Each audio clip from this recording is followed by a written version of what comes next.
आणि बोलता बोलता आबा म्हणाले की मदन, आपल्या जिल्ह्यात काय स्वच्छता अभियान काय राबणार नाही आणि सगळा एक दिवस पेपरला बातमी येणार की संत गाडवा ग्राम स्वच्छता अभियानाचा सांगली जिल्ह्यात पट्ट्याफोड झाला आणि तिथं काही कार्यक्रम राबला नाही अशी बातमी येणार. कारण का तुम्ही सगळेजण संघटनेचं काम करणार किंवा पुढारीपणा करणार आणि ग्रामसेवक म्हणून तुम्ही काय त्यात भाग घेणार नाही आणि मग हे आपल्या जिल्ह्यात हे अभियान राबणार नाही. ती आबांनी बोललेली गोष्ट माझ्या मनाला लागली.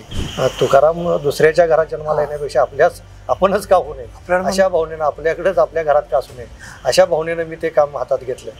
मग मीच रागारागानं उठलो, म्हणजे मनाच्या द्वेषानं मी म्हटलं मी या गावचा ग्रामसेवक मदन यादव या नात्यानं आता शपथ घेतो की हे गाव तुंग राज्यात जोपर्यंत स्वच्छता अभियानमध्ये पहिलं येणार नाही तोपर्यंत मी माझ्या घरालाच जाणार नाही.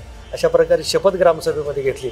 मग सगळ्या लोकांचा नावेला झाला. ते म्हणजे आता अण्णासाहेब तुम्ही एवढंच जिरीला पेटलाय तर आम्ही भाग घेण्याचा ठराव करूनच टाकतो. नितीन शिंदे होते आमदार, दिनकर पाटील आमदार होते, त्यांना मदन पाटील आमदार होते, त्यांना सगळ्यांना बोललो होतं आणि त्यांना मी सांगितलं होतं की तुम्ही फित कापून उद्घाटन नाही करायचं, तर रक्तदान करून आपण उद्घाटन करूया.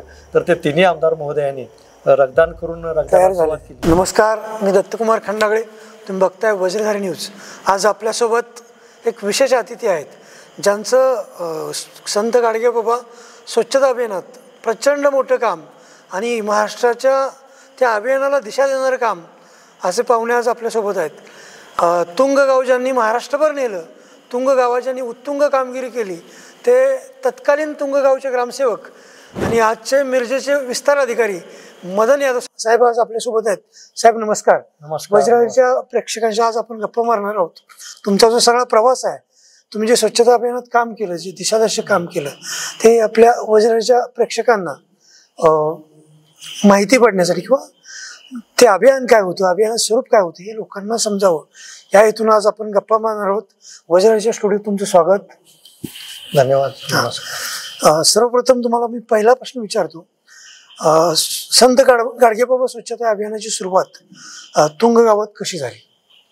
संत गाडगेबाबा ग्राम स्वच्छता अभियान हे सुरू करण्यापूर्वी त्या गावामध्ये राज्य शासनाच्या वतीनं ग्राम अभियान नावाची एक योजना पूर्वी राबवली जायची, जी 93 साली मी जेव्हा ग्रामसेवक म्हणून लागलो पुण्यामध्ये तेव्हापासून माझी एक इच्छा होती की असा जेव्हा मी राळेगण सिद्धी किंवा अनेक गाव आपण बघतो असं एखादं गाव बघितल्यानंतर आपण येतो आणि भारावून जातो.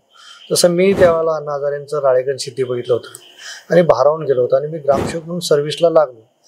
त्यावेळेला माझ्या मनात होतं की असं एखादं आपणही गाव घडावं की जे लोकांनी बघावं, लोक बघायला यावीत आणि ते गाव आदर्श असावं, या उद्देशानं माझ्या मनात संकल्पना होती.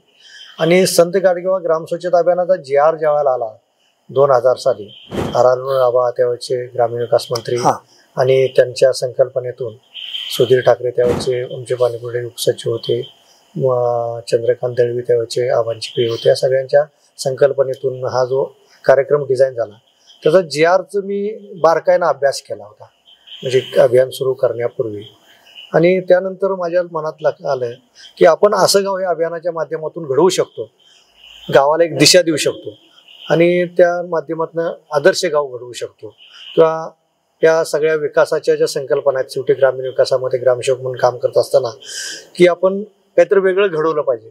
मग ह्या संकल्पनेला चालना देण्यासाठी माझ्या मनातल्या संत गाडगेबाबा ग्राम स्वच्छता अभियान हा चांगला प्लॅटफॉर्म मला मिळाला आणि मी ठरवलं की आता याच्या माध्यमातून चांगलं गाव घडवायचं, गावाला एकत्र करायचं आणि गावाच्या एकत्रितपणातून व गावाच्या श्रमदानातून ग्रामीण विकास ही जी संकल्पना आहे अण्णा हजारेंची ती प्रत्यक्षात गावामध्ये राबवायची. आणि तुंग गाव हे होतं ते बागायत क्षेत्रातील गाव होतं. आतापर्यंत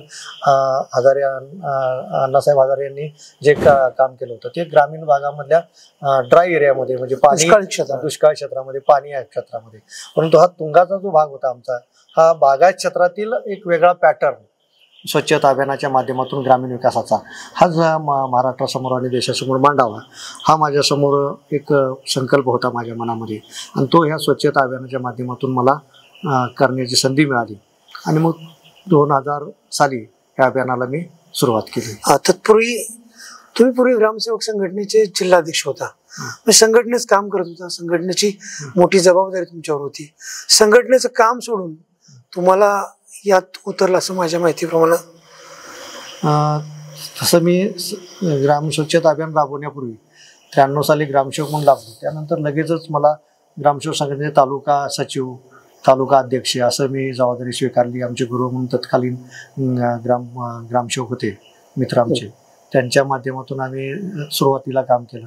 त्यानंतर मग आम्ही शिबी कुलकर्णी म्हणून आमचे जिल्ह्याचे संघटनेचे सरचिटणीस होते, त्यांच्या मार्गदर्शनाखाली जिल्हा संघटनेच्या कार्यकारिणीमध्ये काम केलं. आणि मग माझा कामाचा झपाटा बघून, कामातील प्रामाणिकपणा बघून आमच्या सर्व ग्रामसेवक संघटनेच्या लोकांनी मला जिल्हा सरचिटणीस, जिल्हा ग्रामसेवक संघटनेचा अध्यक्ष अशा पदावर नेमलं. आणि त्या माध्यमातून पण मी संघटनेचं चांगलं धडाडीचं काम करत होतो. परंतु ज्यावेळेला संत गाडगेबाबा ग्राम स्वच्छता अभियानाचा GR आला आणि त्या GRचं ज्यावेळेला डिझाईन झालं होतं, त्यावेळेला RR पाटील साहेबांच्याकडे एका संघटनेच्या कामासाठी मी आबांच्याकडे गेलो होतो. आपल्या जिल्ह्यातीलच असल्यामुळं आबांच्यावर विशेष आमचं प्रेम होतं.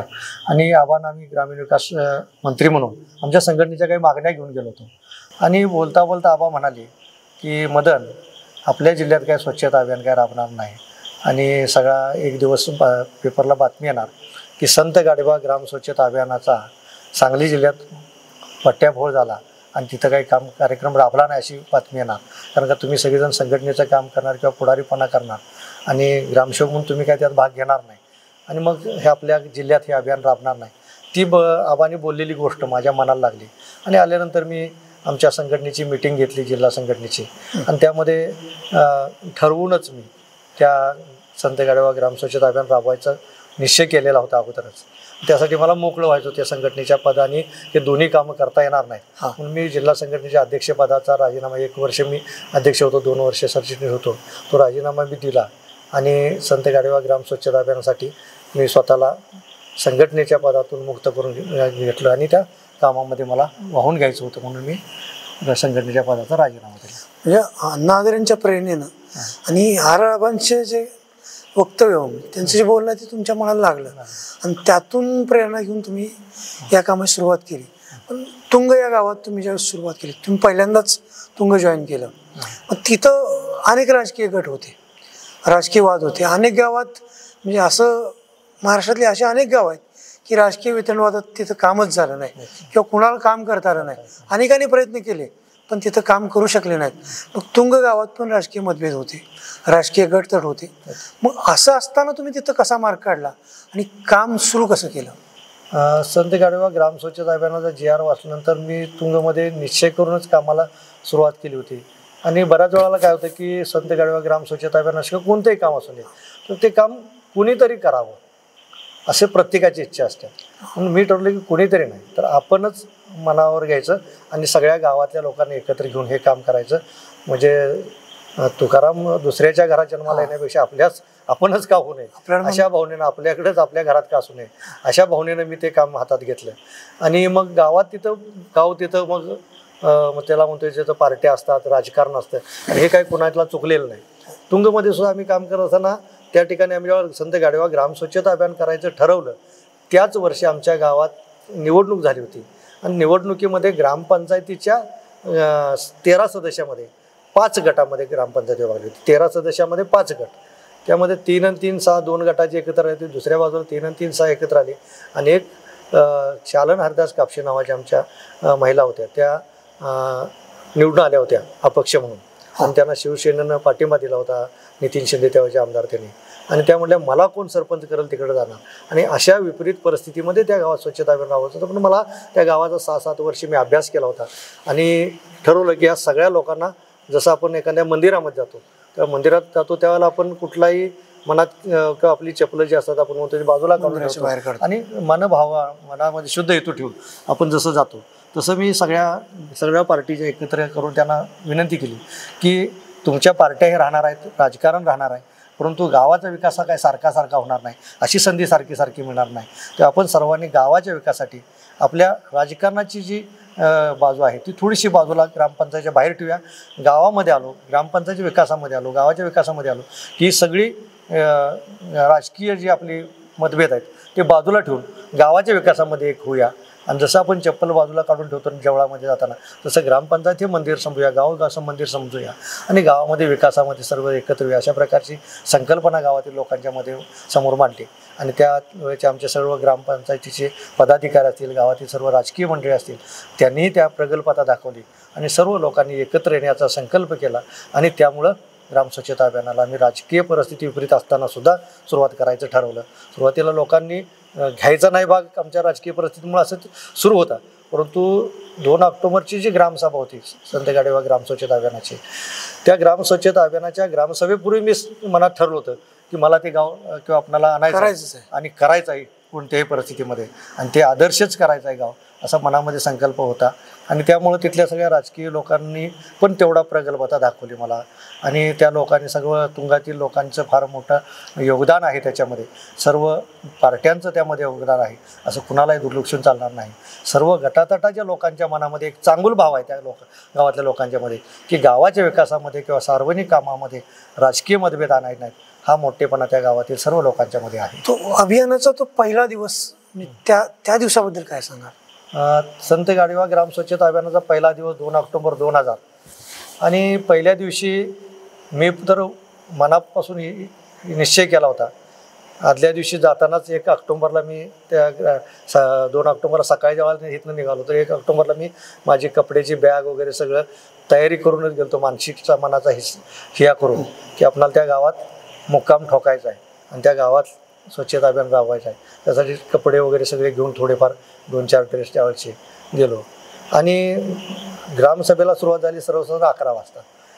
300-250-300 लोक सर्वसाधारण ग्रामसभेला होते. त्यात 50-60-70 महिला होत्या आणि सर्व आमच्या अंगणवाडी कार्यकर्त्या, सर्व शिक्षक, सर्व शासकीय अधिकारी कर्मचारी आणि राजीव जवळेकर नावाचे आमचे त्यावेळेचे ॲडिशनल शेव होते, ते त्या ग्रामसभेला मार्गदर्शक म्हणून जिल्हा परिषद वतीने आले होते. जवळचंच गाव असल्यामुळं आम्ही खास करून त्यांना निमंत्रित केलं होतं. आणि पहिल्या दिवशी जवळजवळ 1.5 तास चर्चा याच्यावर झाली की आम्ही स्वच्छता अभियानमध्ये भाग घेण्याचा ठराव ग्रामसभेत करायचा होता. ग्रामसभेत ठराव झाल्याशिवाय भाग घेता येत नव्हता. आणि मग ग्रामसभेतल्या सगळ्या लोकांना मी JR वाचून दाखवला, संकल्पना समजून सांगत होतो, परंतु गावातील लोकांच्या मध्ये एकमत होत नव्हतं, तयारी होत नव्हती. ते म्हणायचे की बाबा अण्णासाहेब तुम्ही सांगता हे सगळं खरं आहे, गाव चांगलं घडलं पाहिजे, आदर्श घडलं पाहिजे, स्वच्छ घडलं पाहिजे, ही संकल्पना चांगली आहे, परंतु आमच्यात एवढे राजकीय मतभेद आहेत, 5 पार्ट्या आहेत, 5 गट आहेत ग्रामपंचायत सदस्यामध्ये, तर याच्यात काय आम्ही राजकीय मतभेद हे राहणार आहेत. आणि मग हे गाव स्वच्छता अभियानमध्ये एकरूपता आणून राज्यात पहिला नंबर आणणं, 25 लाखाचा पुरस्कार घेणं, हे तेवढं शक्य नाही असं सर्व लोकांचं मत होतं. आमचे बरेच राजकीय माझे सरपंच होते ते सुद्धा म्हणत होते. परंतु मी त्यांना सांगितलं की बाबा आपण सगळेजण राजकीय मतभेद आहेत ते तसे राहणार आहे, परंतु आपण गावाच्या विकासासाठी थोडा वेळ बाजूला ठेवलं आणि सर्वांनी ठरवलं की आपण एकत्र यायचंच आहे आपल्या गावाच्या विकासासाठी, तर अशक्य कोणतीही गोष्ट नाही, आपण हे करू शकतो, अशा प्रकारचा मनोबल त्यांच्यामध्ये निर्माण केला. परंतु लोकांच्या मनामध्ये ती काही तेवढी संकल्पना जरी किती आपण सांगितलं तर रुजणार. शेवटी मग मला वाटलं की आपणच काहीतरी केलं पाहिजे. मग मीच रागारागानं उठलो, म्हणजे मनातल्या द्वेषानं मी म्हटलं मी या गावचा ग्रामसेवक मदन यादव या नात्यानं आता शपथ घेतो की हे गाव तुंग राज्यात जोपर्यंत स्वच्छता अभियानमध्ये पहिलं येणार नाही तोपर्यंत मी माझ्या घरालाच जाणार नाही, अशा प्रकारे शपथ ग्रामसभेमध्ये घेतली. मग सगळ्या लोकांचा नावेला झाला. ते म्हणजे आता अण्णासाहेब तुम्ही एवढंच इरीला पेटलाय तर आम्ही भाग घेण्याचा ठराव करूनच टाकतो. आणि मग सगळ्यांनी मग आनंदानं मग भाग घेऊया आणि सगळ्यांनी श्रमदानाला 4 वाजता जमूया आपण हनुमान मंदिरपाशी 4-5 वाजता, असा प्रकार संकल्प केला. आता आम्ही स्वच्छता अभियानमध्ये भाग घेऊ असं सगळ्यांनी शपथ घेतली माझ्यानंतर. परंतु आम्हाला त्यावेळेला वाटत होतं की सगळ्यांनी शपथ घेतल्यानंतर सर्वसाधारण तुम्हाला लक्षात येईल की किती लोक येतील असं वाटतंय आपल्याला, किंवा 250-300 लोक आहेत आणि सगळ्यांनी तर शपथ घेतली हनुमानाच्या साक्षीनं आपण ग्राम स्वच्छता अभियान राबूया आणि श्रमदानाला 4-5 वाजता यायचं तर किती लोक येतील. सर्वसाधारण प्रत्येकाचा अंदाज असतो की 50 तर लोक येतील. मला पण वाटलं होतं की 40-50 मुलं वगैरे सगळे येतील. परंतु सांगण्याची बाब अशी की त्यावेळेला आम्ही सगळेजण 4-4:30-5 वाजता त्या ग्रामपंचायतीपासून आमची ढकलगाडी जे घंटागाडी होती घेऊन हनुमान मंदिरजवळ गेलो. आणि हनुमान मंदिर गेल्यानंतर आम्हाला लक्षात आलं की अजून कुठे आलेलं नाही. आम्ही एक आहे आमचे झाडू नोकर, एक आहे आमचा ग्रामपंचायत शिपाई मारुती निगवेकर आहे, शामराव आवळे आमचा झाडू नोकर आहे, आमचा ग्रामपंचायत क्लार्क आहे.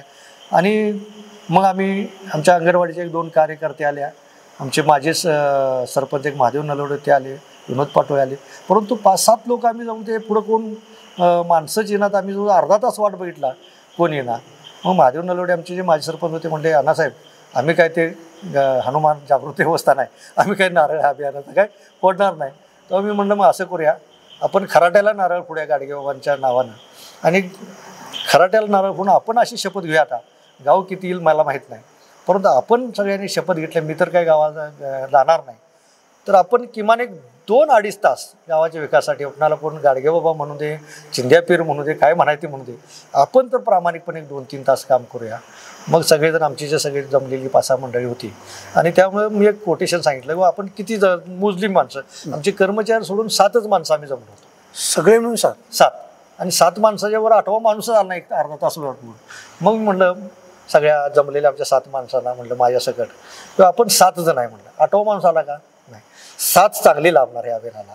आणि ते मग महादेव आमचे विनोद पाटील सगळे हसायला लागले, आमच्या अंगणवाडी कार्यकर्त्या. म्हणजे अण्णासाहेब तुमचं कोटेशन काय आम्हाला कळत नाही, पण तुम्ही आपलं त्यातनं पण पॉझिटिव्ह काही तर सांगताय, मग 7 खरोखरच चांगली मिळणार. म्हणलं 8वा माणूस जर आला असता तर ह्यात काही तर बिघाड झाला असता.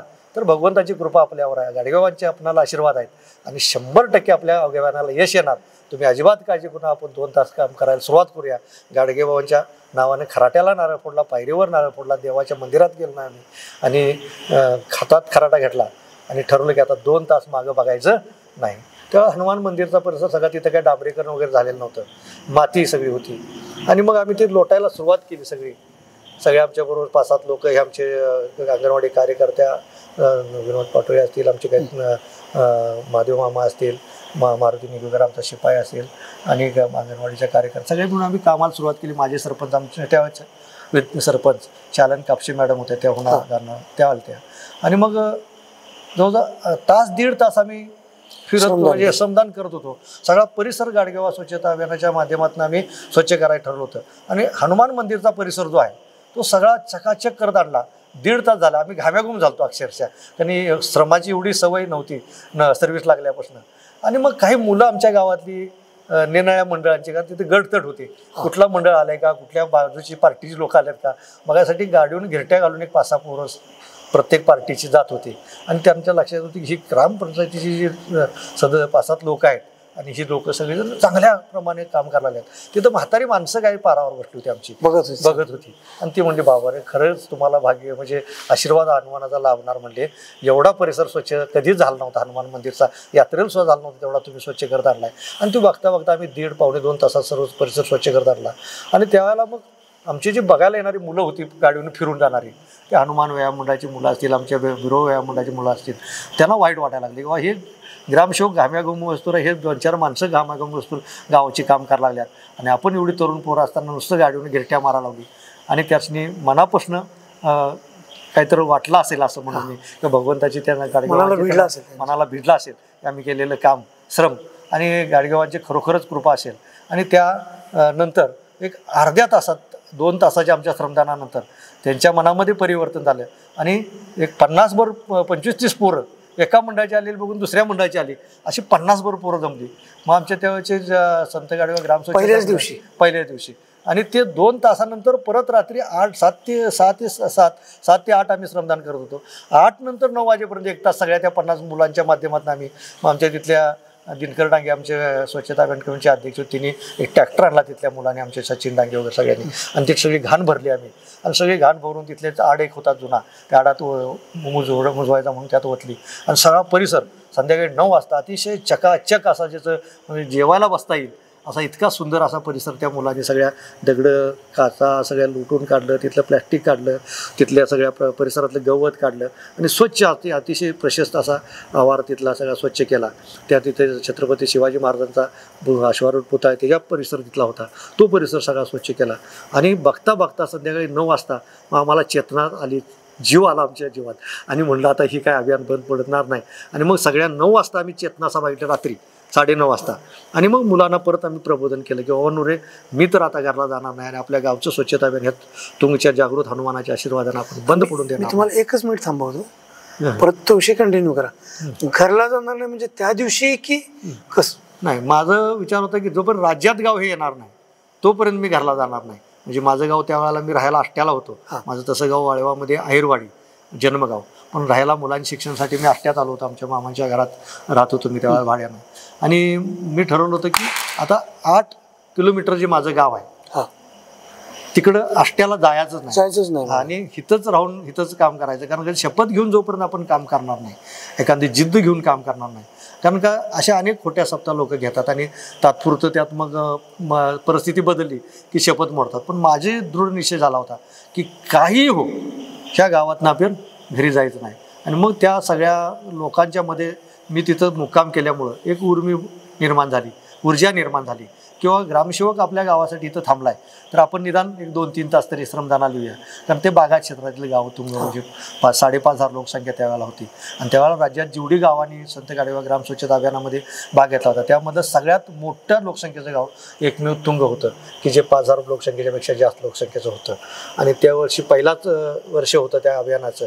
आणि आव्हानचे शब्द माझ्या ते कानात गुंजत होते किंवा आपल्या जिल्ह्यात हे पडता कामा नये ही जी त्यांची भावना होती की नाव आपलं खराब होता कामा नये. आपल्या संत गाडगेबाबा ग्राम स्वच्छता अभियानाचं नाव हे उत्तुंग झालं पाहिजे आणि ते तुंगातून करायचं असं मी निश्चित केल्यामुळं मग तिथं 24 तास कामाला मी सुरुवात केली. मी 24 तास म्हणजे रात्री झोपलं तरी माझ्या डोक्यात तोच विचार असायचा. म्हणजे गावातली मग मुलं माझ्याबरोबर ग्रामपंचायतीमध्ये झोपायला यायला सुरुवात केली 10-12 पोरांनी.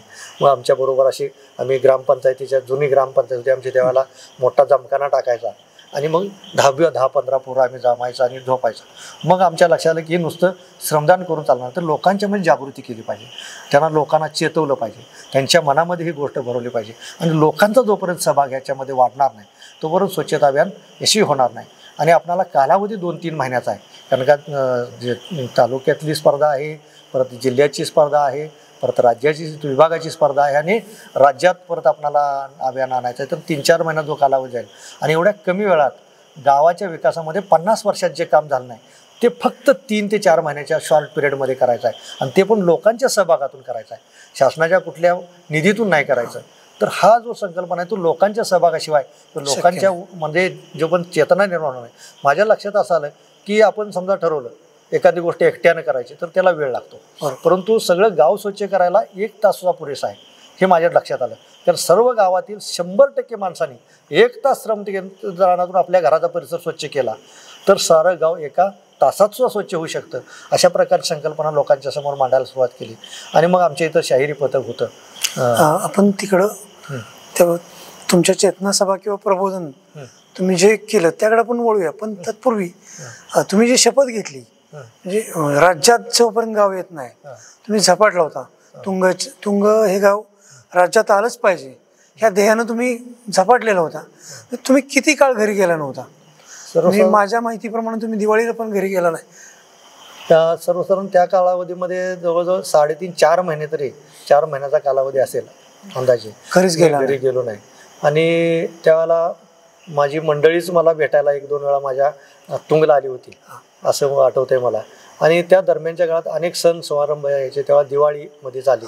आणि दिवाळीला काय असतं की कुठल्याही गावात आपण राहायला असलो किंवा कुठेही सर्व्हिस असलो तरी पहिल्या आंघोळीला आपल्या हिंदू धर्माचं संस्कृती आहे की आपण पहिल्या आंघोळीला आपल्या घरी गेलं पाहिजे, गावाकडे गेलं पाहिजे. मग कुठं मुंबईला जरी असलो तरी आपण घरी आंघोळीला पहिल्या आंघोळीला जातो. परंतु मी शपथ घेतली होती. मी म्हटलं जर मी आंघोळीला घरी गेलो तर माझी शपथ मोडली जाईल. कारण का त्याच्या पाठीमागची माझी भावना होती. कारण 1 दिवस जरी शपथ 1 क्षण म्हणजे दुसऱ्यांच्या दृष्टीनं काय की जाऊन आंघोळ करून आलो 8 किलोमीटर तर अष्टाईक जाऊन समजा मुक्काम जरी नाही गेलं तर जाऊन घरी आलो तरी म्हणजे गावातनं मी माझ्या घरी गेलो आणि माझ्या घरी जाणार नाही. मी शपथ घेतली होती की जोपर्यंत ही स्वच्छता अभियानमध्ये गाव येणार नाही त्या भावनेला तडा जाता कामा नये. मग मी त्या भावनेशी ठाम होतो. आणि त्या दरम्यानच्या काळात मग आमची सगळ्या गावातील तरुण मंडळं वगैरे सगळी माझ्यावर प्रेम करत होती. आम्ही चेतना सभा घेऊन गावात काम चांगलं झालं होतं. तालुक्यात नंबर त्या ग्रामपंचायत विभागात आला होता, प्रभागात आला होता, तालुक्यात आला होता, जिल्ह्यात यायचा होता. आणि दरम्यानच्या काळात दिवाळी आली. मग दिवाळीला आमची सगळी मुलं म्हणाले तरुण मंडळाची, अण्णासाहेब तुम्ही दिवाळीचं पहिली आंघोळ तेवढी घरी करून या, फार तर संध्याकाळपर्यंत श्रमदान करा, संध्याकाळी घरी जावा, आंघोळ करून सकाळी परत या, एक रात्र आपल्या घराला आंघोळी पुरतं जावा, असं सर्वांचा हट्टाच होता. आता माझ्या लक्षात आलं मुलांचा आग्रह बघता किंवा ही मुलं काय मला आंघोळीला घराला पाठवल्याशिवाय राहणार नाहीत. आणि सगळी पोरं म्हणजे आम्ही तुम्हाला पोचवायला फार तर येतो. मग त्यावेळेला मारुती व्हॅन एक कुणाची तर बोलली होती, आता मला घरात नेऊन सोडायचं संध्याकाळी 8-8:30 वाजता किंवा 7-7:30 वाजता असं त्यांचा निश्चय झाला होता. माझ्या त्या अंदाज आला मला की माझी शपथ मोठी झाली याची मला काळजी होती. आणि मग मी ठरवलं की आता आपण काय तर ह्याच्यातनं म्हणजे शक्कल लढवली पाहिजे, त्याशिवाय नाहीतर माझी शपथ मोडली जाणार आणि राज्यात नंबर आल्याशिवाय मी घरला जाणार नाही. मी शपथ माझ्या कोणत्याही परिस्थितीत मोडली जाणार नाही याच्याशी मी ठाम होतो माझ्या मनाशी. आणि मग संध्याकाळी 7-7:30 वाजता पोरं म्हणले तुम्हाला आम्ही गाडीनं सोडून येतो आणि मग सकाळी फार तर न्यायला येतो आणखीन तुम्हाला. मला नाविलाज झाला. म्हटलं मग असं करा, म्हटलं तुम्ही सगळेजण सोडायला तर माझ्या घरात गैरसमज होईल, काय अभियान बंद पडलं का, त्याला काय झालं का, गालबोट लागलं का, आणि काय तर त्याच्या गालबोट लागलं आहे असं बिनकामाचं घरात टेन्शन घेतील. तर मी काय करतो, मला इथे एस टीला बसवा आपलं तुंगात आणि मी जातो एस टीनं आणि सकाळी येतो. माझ्याकडं कुणाला तर सोडायला होतो किंवा कुणाला तर फोन करतो मी न्यायला या. पोराशनी पटले, म्हणजे काय हो सगळीजण गेलं तर एखादं घरात बरोबर त्यांना वाटलं, योग्य वाटलं त्यांना. आणि मग मला तुंगात स्टँडवरती आकाशवाणी केंद्रासमोर तिने एक गाडीत हात करून थांबवून त्यावेळेला गाडी आणि त्या गाडीत बसवलं. गाडीत थांबवल्यानंतर मी कंडक्टर जरा पुढे गेल्यानंतर एक 100-200 मीटर गेल्यावर तुंगात पुढं जरा मी त्या कंडक्टरला म्हटलं बघा मला डेक्कनला उतरा म्हणलं. ते म्हणला डेक्कनला का, म्हणलं तू आष्ट्याला येणार होता, म्हणलं काय झालं. नाही म्हणलं मला डेक्कनमध्ये काम आहे माझं आणि तिथं तांदळी वसाहत आहे आमच्या ग्रामपंचायती, तिथं माझं एक काम आहे ते करून मला लोकांना सोडायला होतो. ते कंडक्टरनं तिथंपर्यंत तिकीट घेतलं आणि मला डेक्कन मोलाची पैसे जे स्टॉप आहे तुंगाच्या पुढच्या बाजूला चांदोली वसाहत आमची पुनर्वसन विठलाई नगर, तिथं उतरलं. तिथनं उतरून मी मधल्या रस्त्यानं परत ग्रामपंचायत येऊन एक अर्ध्या तासात बसलो. मग 2-4 पोरांनी ते बघितलं आलेलं. मग ते पोरांनी डोसक्याला हात लावला, म्हणजे काय ऐकणार नाही अण्णासाहेब, आणि खरोखरच घातला जाणार. उतरून परत ग्रामपंचायतीत येऊन बसलो आणि मग सगळ्या लोकांनी लक्षात आलं की हे काय घरला जाणार नाही. मग आमची काही पोरं म्हणले आम्ही पण तुमच्याबरोबर आंघोळ करतो, आम्ही पण घरला आंघोळ करणार नाही. आणि आम्ही त्या दिवशी दिवाळीची आंघोळ आमच्या ग्रामपंचायतच्या समोरच केली आणि आमच्या काही मुलांनी पण केली माझ्याबरोबर, गावातल्या युवकांनी. म्हणजे तो प्रसंग अंगावर शहारे आणण्यासारखा होता. आणि मग लोकांनी जर आपल्या मुलांनी जर त्याग केला, आपण त्याग केला, तर त्याच्यातून फायदा असा झाला अभियानाला की आम्ही तिथं राहिल्यामुळं, दिवाळीचं तिथं आंघोळ केल्यामुळे लोकांना काय वाटलं, आपला ग्रामसेवक जर आपल्या तुंगातला तिकडे गेला नसेल, त्यांनी जर त्याग केला असेल तर आपल्या गावासाठी आपलं काहीतरी कर्तव्य आहे का नाही, आपण आपल्या गावासाठी काहीतरी केलं पाहिजे. आणि दुप्पट ताकदीनं पोरं पेटून उठलं आणि पुन्हा श्रमदानाला जोर धरला आणि गावाच्या म्हणजे स्वच्छता अभियानमध्ये नंबर येण्यामध्ये ह्याही गोष्टीचा त्याला हातभार लागला असं म्हणतो. या काळात तुमची मुलं लहान लहान होती, पत्नी आणि मुलं छोटी छोटी होती, म्हणजे तुम्ही 4 महिने तब्बल तुंगमध्ये राहिला. या काळात तुम्हाला मुलाबाळांची आठवण आली का, किंवा नकोय मी उगाच अडकलो आपण घरी जाऊया असं वाटलं कधी? माझं तू म्हणताय तसं शेवटी मुलांच्यावर आणि कुटुंबावर प्रत्येकाचं प्रेम असतं, हे नैसर्गिक आहे. माझ्याही मनामध्ये तशी नैसर्गिक बाप कधी जागा झाला होतं. परंतु मी कर्तव्यनिष्ठ जरा थोडासा आहे असं म्हणलं तर, कर्तव्य कठोर आहे असं म्हणलं तर थोडंसं वावगं ठरणार नाही. मी काय विचार केला, असा आपला संसार प्रत्येकजण उभा करते, परंतु आपण आता गावाचा संसार उभा करायला लागलोय आणि त्या गावाच्या संसाराच्या माध्यमातून अनेक गावं उभा राहणार आहेत. हा उदात्त हेतू त्याच्या पाठीमागे होता. कारण का मी एक तुंग घडवत नव्हतो, तर माझ्या डोक्यात संकल्पना होती की तुंग एक घडलं, एक उदाहरण आपण उभा केलं. जसं अण्णा हजारेंनी एक राळेगण सिद्धी उभा केलं तर त्याच्या माध्यमातून अनेक गावं घडली, तसं एक तुंग घडवलं तर आपण अनेक गावं अशा पद्धतीनं घडवू शकतो. ही मोठी महान संकल्पना माझ्या डोक्यात होती. किंवा आपण एक छोटं गाव करतोय असं माझ्या मनात नव्हतं की आपण महाराष्ट्राला दिशा देणार आहे, महाराष्ट्र त्याच्यामधून घडवणार आहे. आणि संत गाडगेबाबा ग्राम स्वच्छता अभियानाची जी संकल्पना आराराबांनी जी मांडली होती, ती संकल्पना आपण पुढे घेऊन निघालो आणि संत गाडगेबाबांचे विचार घेऊन पुढे निघालो. त्यांनी आपल्या संसारावर अनेक गाडगेबाबांतर त्यांनी सगळा संसार सोडला. म्हणजे मला माहीत आहे की अशा अनेक लोकांनी स्वतःच्या संसारावर तुळशीपत्र ठेवलंय. आपण 4-5 महिने जर आपल्या कुटुंबात दुर्लक्ष केलं, काय होईल ते होईल, भगवंत बघून गेला आपल्या मुलाबाळांचं काय असेल ती. आणि आपण त्याच्यावर विश्वास ठेवूया. हनुमानाच्यावरती माझी श्रद्धा होती आणि मी हनुमानाला जेव्हा दररोज सकाळी मी दर्शन जायचं, भगवंताला एक सांगायचं की मी तुझी सेवा करतो, तू माझी कुटुंबाची सेवा कर, अशा प्रकारचे हात जोडायचा. आणि माझ्या पाठीमागं कुठलीही प्रकारची विवंचना लावू नकोस आणि जी माझ्या कुटुंबाची जबाबदारी आहे भगवंता मी तुझ्यावर सोपवलेली आहे, तू ते लीलया सांभाळशील याबद्दल माझ्या मनात शंका नाही. जे काय अडचण येतील ती तू सोडवशील. मग आमच्या मुलांच्या शिक्षणाची म्हणतो जी काय असेल ती जबाबदारी आमच्या मंडळीने त्या काळात स्वीकारली. आणि खऱ्या अर्थाने ती अंगणवाडी शिक्षिका म्हणून तेव्हा आयरवाडीला आमच्या गावाकडे जाऊन येऊन करत होती. मुलांचं शिक्षण 4 मुलं, 2 मुली 2 मुलं, 4 मुलांचं शिक्षण ही सगळी जबाबदारी खऱ्या अर्थानं माझ्या मंडळीनं सांभाळली. आणि तिचा खरं मध्ये धन्यवाद दिलं पाहिजे. मी जी स्वच्छता अभियान राबवू शकलो, आपण म्हणतो की यशस्वी पुरुषाच्या पाठीमागं यशस्वी स्त्री असते, तर ती माझ्या पाठीमागं खंबीरपणे उभा राहिली. तिनं जे खंबीरपणे कुटुंब चालवलं ते कुटुंबाचं मला झळ पोचून दिली नाही, त्यामुळं मी तिथं कुठल्या प्रकारचे डगमगलो नाही किंवा तुम्ही त्यामुळे पगारातले काही पैसे गावात खर्च करत होता तुंगमध्ये, आणि स्वच्छता अभियानात खर्च करत होता, आणि पाठीमागे तुमच्या पत्नीला अनेक म्हणजे हे कुटुंब चालवताना संघर्ष करावा लागत होता, हे खरं आहे का? तो बरोबर आहे. कारण काय व्हायचं की संत गाडवा ग्राम स्वच्छता राहायचं म्हटल्यावर आणि तो लोकसहभागाचा सगळा भाग होता, आणि तिथं तर मी इतक्या मनशुद्ध होतं माझं की तिथला एक रुपयातही आपण कुठल्याही मिंद राहायचं नाही की कोणाचा आपल्या खिशात येता काम नाही. आपले काही पैसे आता तिथं बऱ्याच वेळा काम करायला लागायचं, मग पगार जो यायचा तो आमच्या खात्यावर तिथं जिल्हा मध्यवर्ती बँकेत आमच्या तुंगाच्या शाखेत जमा व्हायचा, आणि मग चेक आम्ही काढायचं, मग घराकडे थोडंफार दिले नाही तर मग सगळा खर्च तिथंच होऊन जायचा. आणि बऱ्याच गोष्टीमध्ये काय होते की काही गोष्टी सगळ्या करत असताना काही ना काही पैसा खर्च व्हायचाच. मग एखादा कार्यक्रम असला तर पैसे खर्च व्हायचे, काहीतर लोकांना चहा पाण्यासाठी खर्च व्हायचा, तो सगळा ग्रामपंचायतीच्या फंडातून करता येणं शक्य नव्हतं. आणि ज्या भावनेनं शुद्ध हेतून मी काम करतो त्यामुळं माझ्या डोक्यात यायचं की आपण अशा चुकीच्या मार्ग एखादं आउट ऑफ जाऊन एखादं काम करत असताना चुकीच्या मार्गाला ग्रामपंचायत रुपये खर्च होता कामा नये. मग तो पैसा आपल्या खर्चातून किंवा आपल्या खिशातून खर्च झाला तरी चालेल. आणि असं म्हणून मी माझ्या वेळेला 3-4-5 महिन्याचा पगार माझा तिथं बऱ्याचपैकी माझा खर्च होत होता तिथं. तुमच्याच तत्कालीन अनेक सहकारी असतील, म्हणजे थेट नसतील, त्यांनी अनेक 2 मजली 3 मजली घरे बांधले असतील, मोठमोठे बंगले बांधले असतील, गाड्या घेतल्या असतील. तुमच्या मनाला कधी स्पर्श झाला का आपण असा दिवस काढण्यापेक्षा आपण त्यांच्यासारखं जगावं किंवा 2-3 मजली घर बांधावं, गाडी घ्यावी, असं कधी वाटलं का? मला तसा कधी माझ्या मनात विचार आला नाही. कारण का मोठं घर असावं किंवा फार मोठा बंगला असावा असं मध्ये का मला कधी वाटलं नाही. मला ज्यावेळेला माझ्याकडे थोडी मी मंत्रालयात गेलो पाणी पुरवठा स्वच्छता विभागाला प्रतिनिधी, त्यावेळेस माझ्याकडे थोडी म्हणजे सर्व्हिसच्या निमित्तानं सलग आपल्याला पगार मिळत असतो, त्यामुळे थोडी आर्थिक परिस्थिती सुधारते आपल्या पगाराच्या माध्यमातून. त्यावेळेसुद्धा मग कर्ज काढून वगैरे घर बांधायचं असं मनात आलं होतं. परंतु मी ठरवलं कर्ज काढून घर बांधत असताना घर असं बांधायचं की आपण मी त्यावेळेला इंदिरा आवास घरकुलमधून अनेक लोकांना घरं बांधून द्यायचं, आपण त्यांना घरं बांधून देतो तर आपलं पण घरकुलच असावं असं मला वाटायचं. म्हणजे कसं आहे की लोक सांगतात लोकांना म्हणजे असं राहिलं पाहिजे, तसं केलं पाहिजे, असं घर बांधलं पाहिजे. आपलं घर बांधत असताना मग ग्रामोपयोगी विज्ञान केंद्र वर्ध्याला जे आहे तिथं लो कॉस्ट टेक्नॉलॉजीमध्ये म्हणजे घर बांधलं जातं त्याचा अभ्यास केला.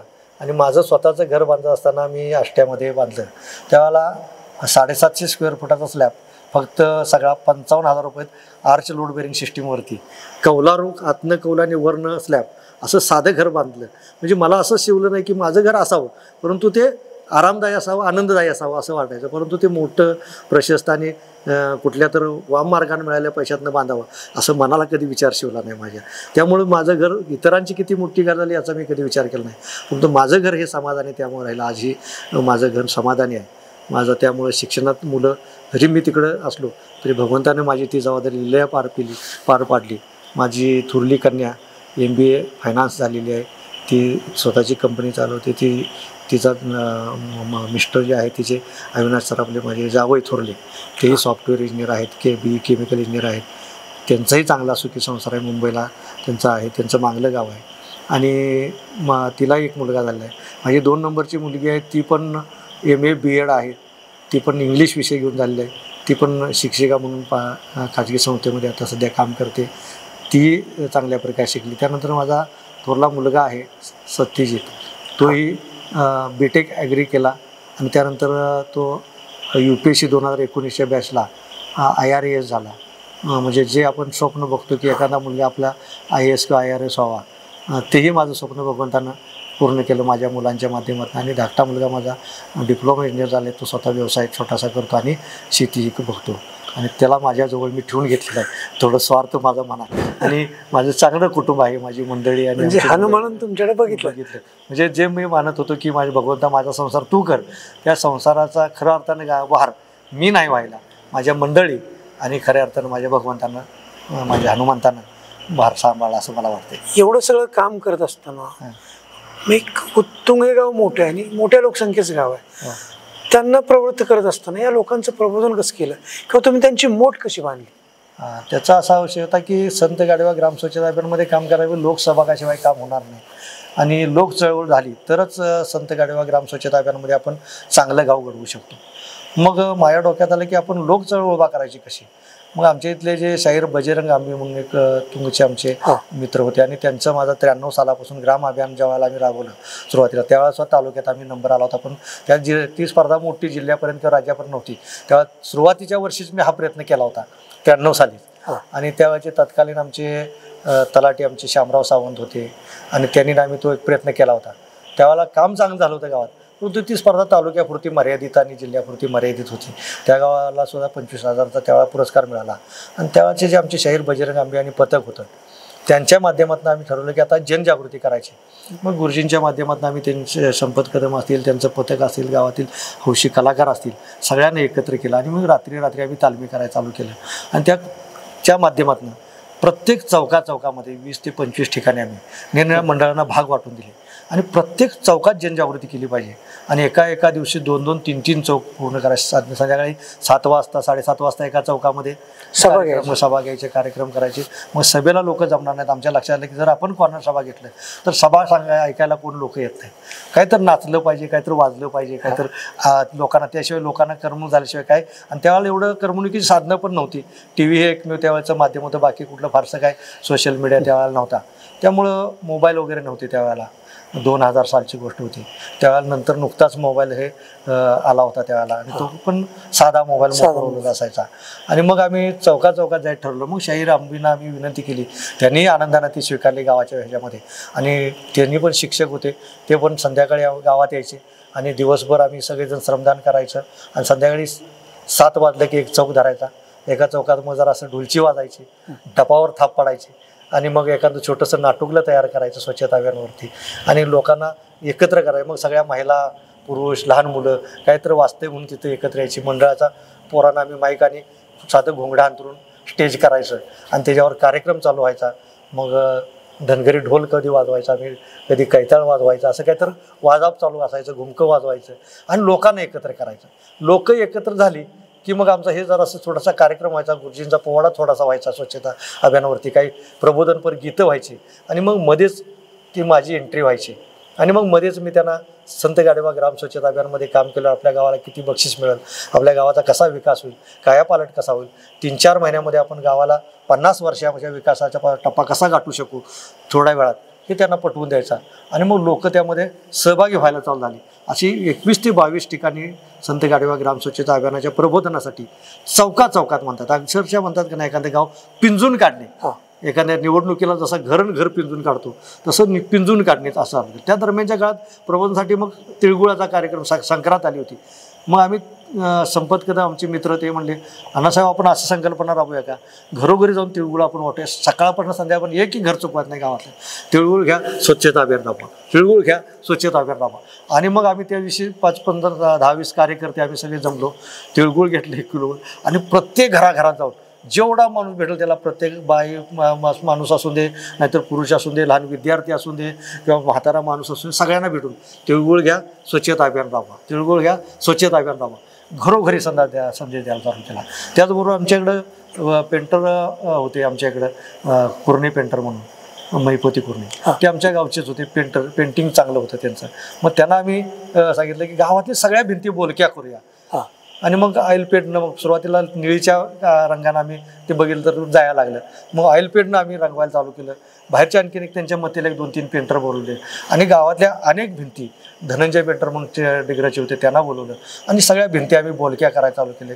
स्वच्छतेचे संदेश, पोस्टर्स, संत गाडगेबाबांचे पोस्टर असे, तुकडोजी महाराजांचं आणि गाडगेबाबांचा बैठकीचा एखादा पोस्टर आणि स्वच्छतेचे संदेश निरनिराळे. त्यासाठी स्पर्धा घेतल्या गावात स्वच्छतेच्या.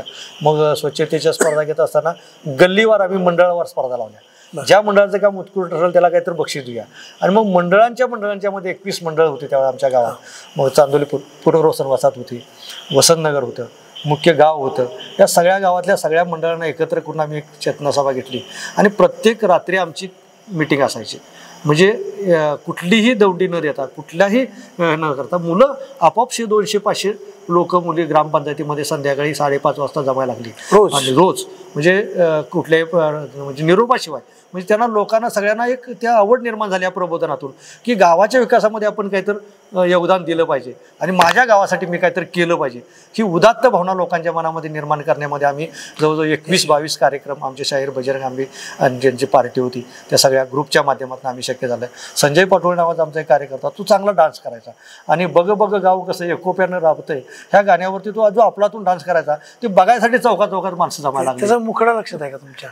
बग बग बग गाव कसं एकुप्यानं राबतय बग बग बग गाव कसं एकुप्यानं राबतय सौर चुली निर्दूर चुली घरोघरी भेटल्या स्वच्छतेचं ग्रामराज्य आज हित भेटतय बग बग बग गाव कसं एकुप्यानं राबतय असं गीतांच्या रचना केल्या गुरुजींनी आणि त्या गीतांच्या माध्यमातून त्या गीतांच्या पिक्चरच्या चालीवरती काही गीतं लोकगीतांच्या चालीवरती काही गीतं आणि लोकांना असं एक भारावून जाणारं ज्याला म्हणतोय वातावरण तयार झालं गावामध्ये. आणि मग महिलांचा सहभाग त्याच्यामध्ये मोठ्या प्रमाणात वाढला.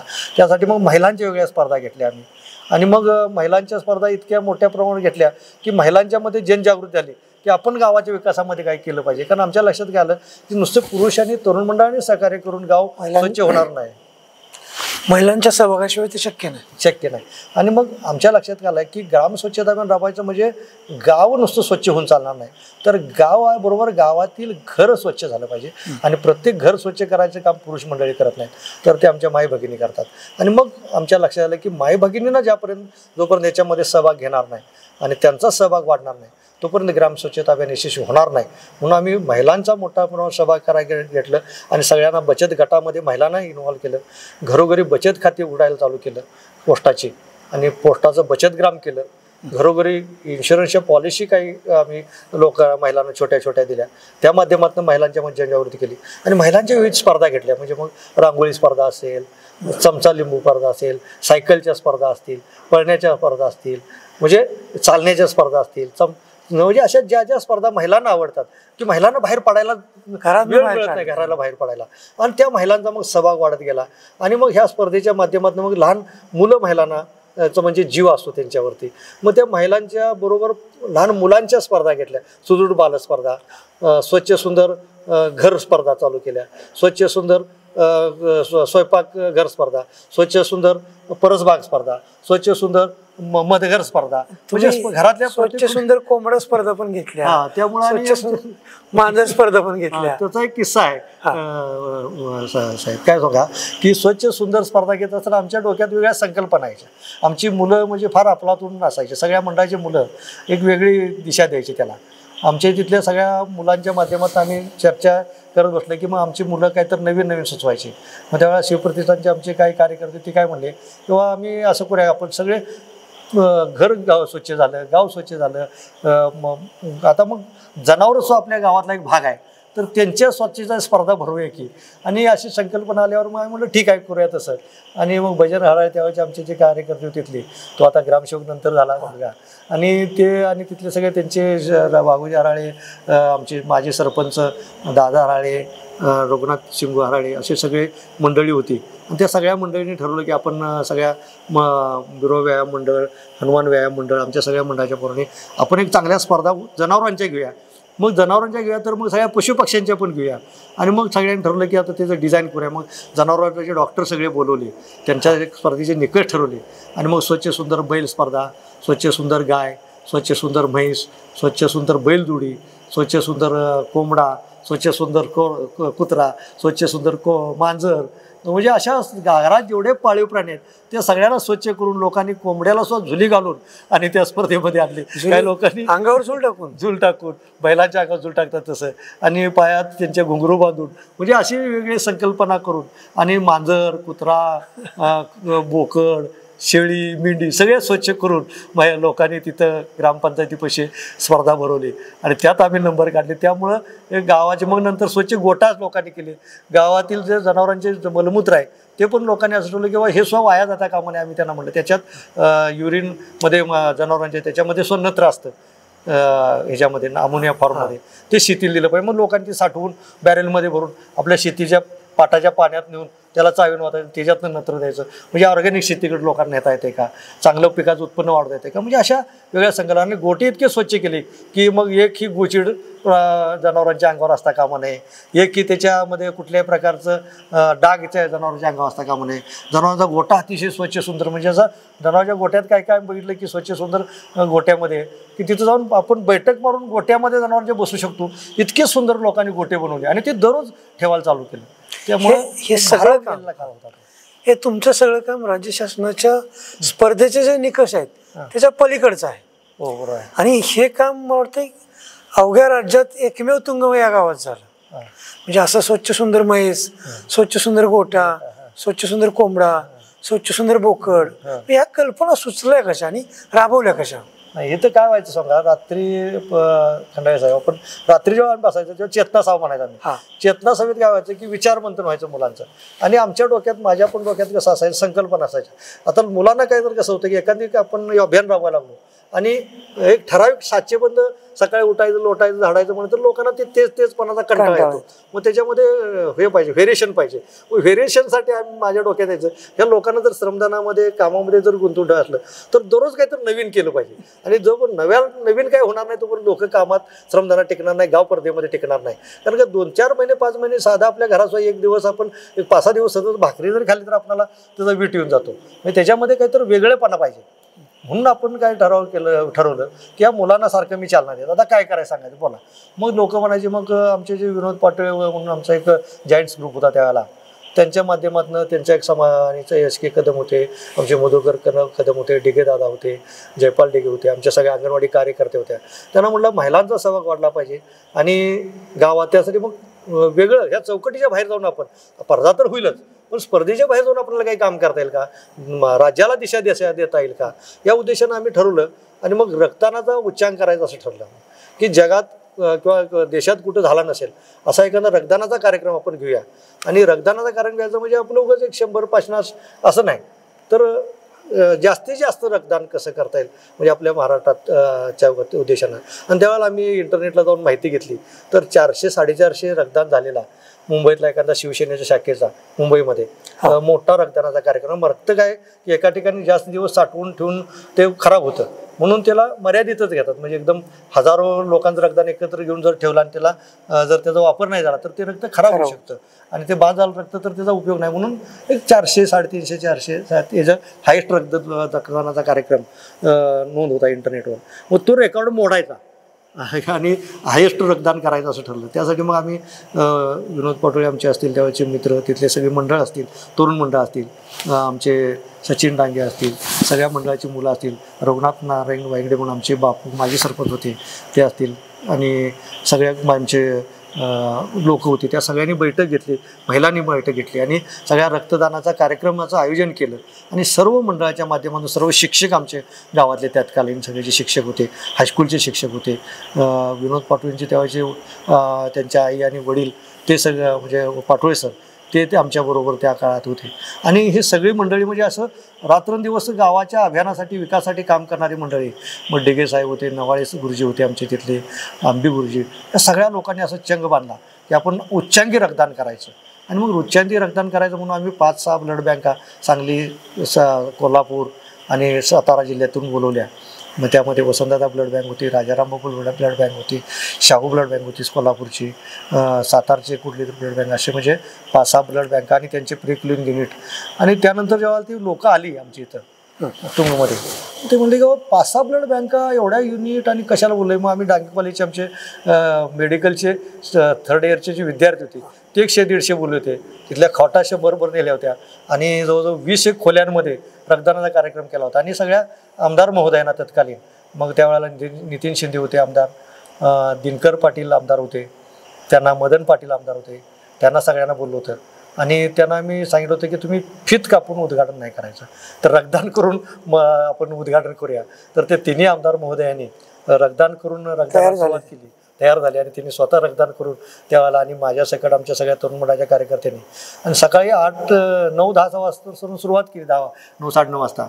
आणि मग सांगलीच्या एका ग्रुपनं आम्हाला एक टेम्पोभरून बिस्किटं पाठवली होती मदन पाटलांच्या प्रेरणेतनं. तिथनं आमचा भास्कर पाटील आमचे जे त्यावेळेचे तरुण मंडळाचे कार्यकर्ते हनुमान माया मंडळाचे, त्यांनी ती बिस्किटाची आणि आमच्या विनोद पाटोळेने त्यांच्या मंडळाच्या वतीनं चहाची सोय आणि अशा मोठ्या प्रमाणावर येणाऱ्या लोकांसाठी रक्तदान केलं. चहा बिस्किटं आणि सकाळी 10 ते संध्याकाळी 7:30 पर्यंत रांगा लावून लोकांनी जसं मतदानाला रांगा, सकाळी 10 ते संध्याकाळी 7-8 वाजता आणि रक्तदानाला रांगा लावल्या त्या. आणि लोक काय हटणार, ते सगळ्या ब्लड बँकेचे जे प्री क्लिनिक होते त्यांच्या बॅगा आणलेल्या होत्या. तिने ठरवलं की प्रत्येक युनिटमध्ये किती 100 रक्तदान लय झालं तर अगदी कपॅसिटी असेल असं त्यांची. आणि 5 ब्लड बँकाची म्हणून 400-450 कपॅसिटी होती साठवणूक क्षमतेची, कारण प्री युनिटमध्ये साठवायला पाहिजे रक्त. आणि 450च्या पुढे गेल्यावर त्यांचं सगळं संपलं, मटेरियल संपलं 5:30 वाजताच.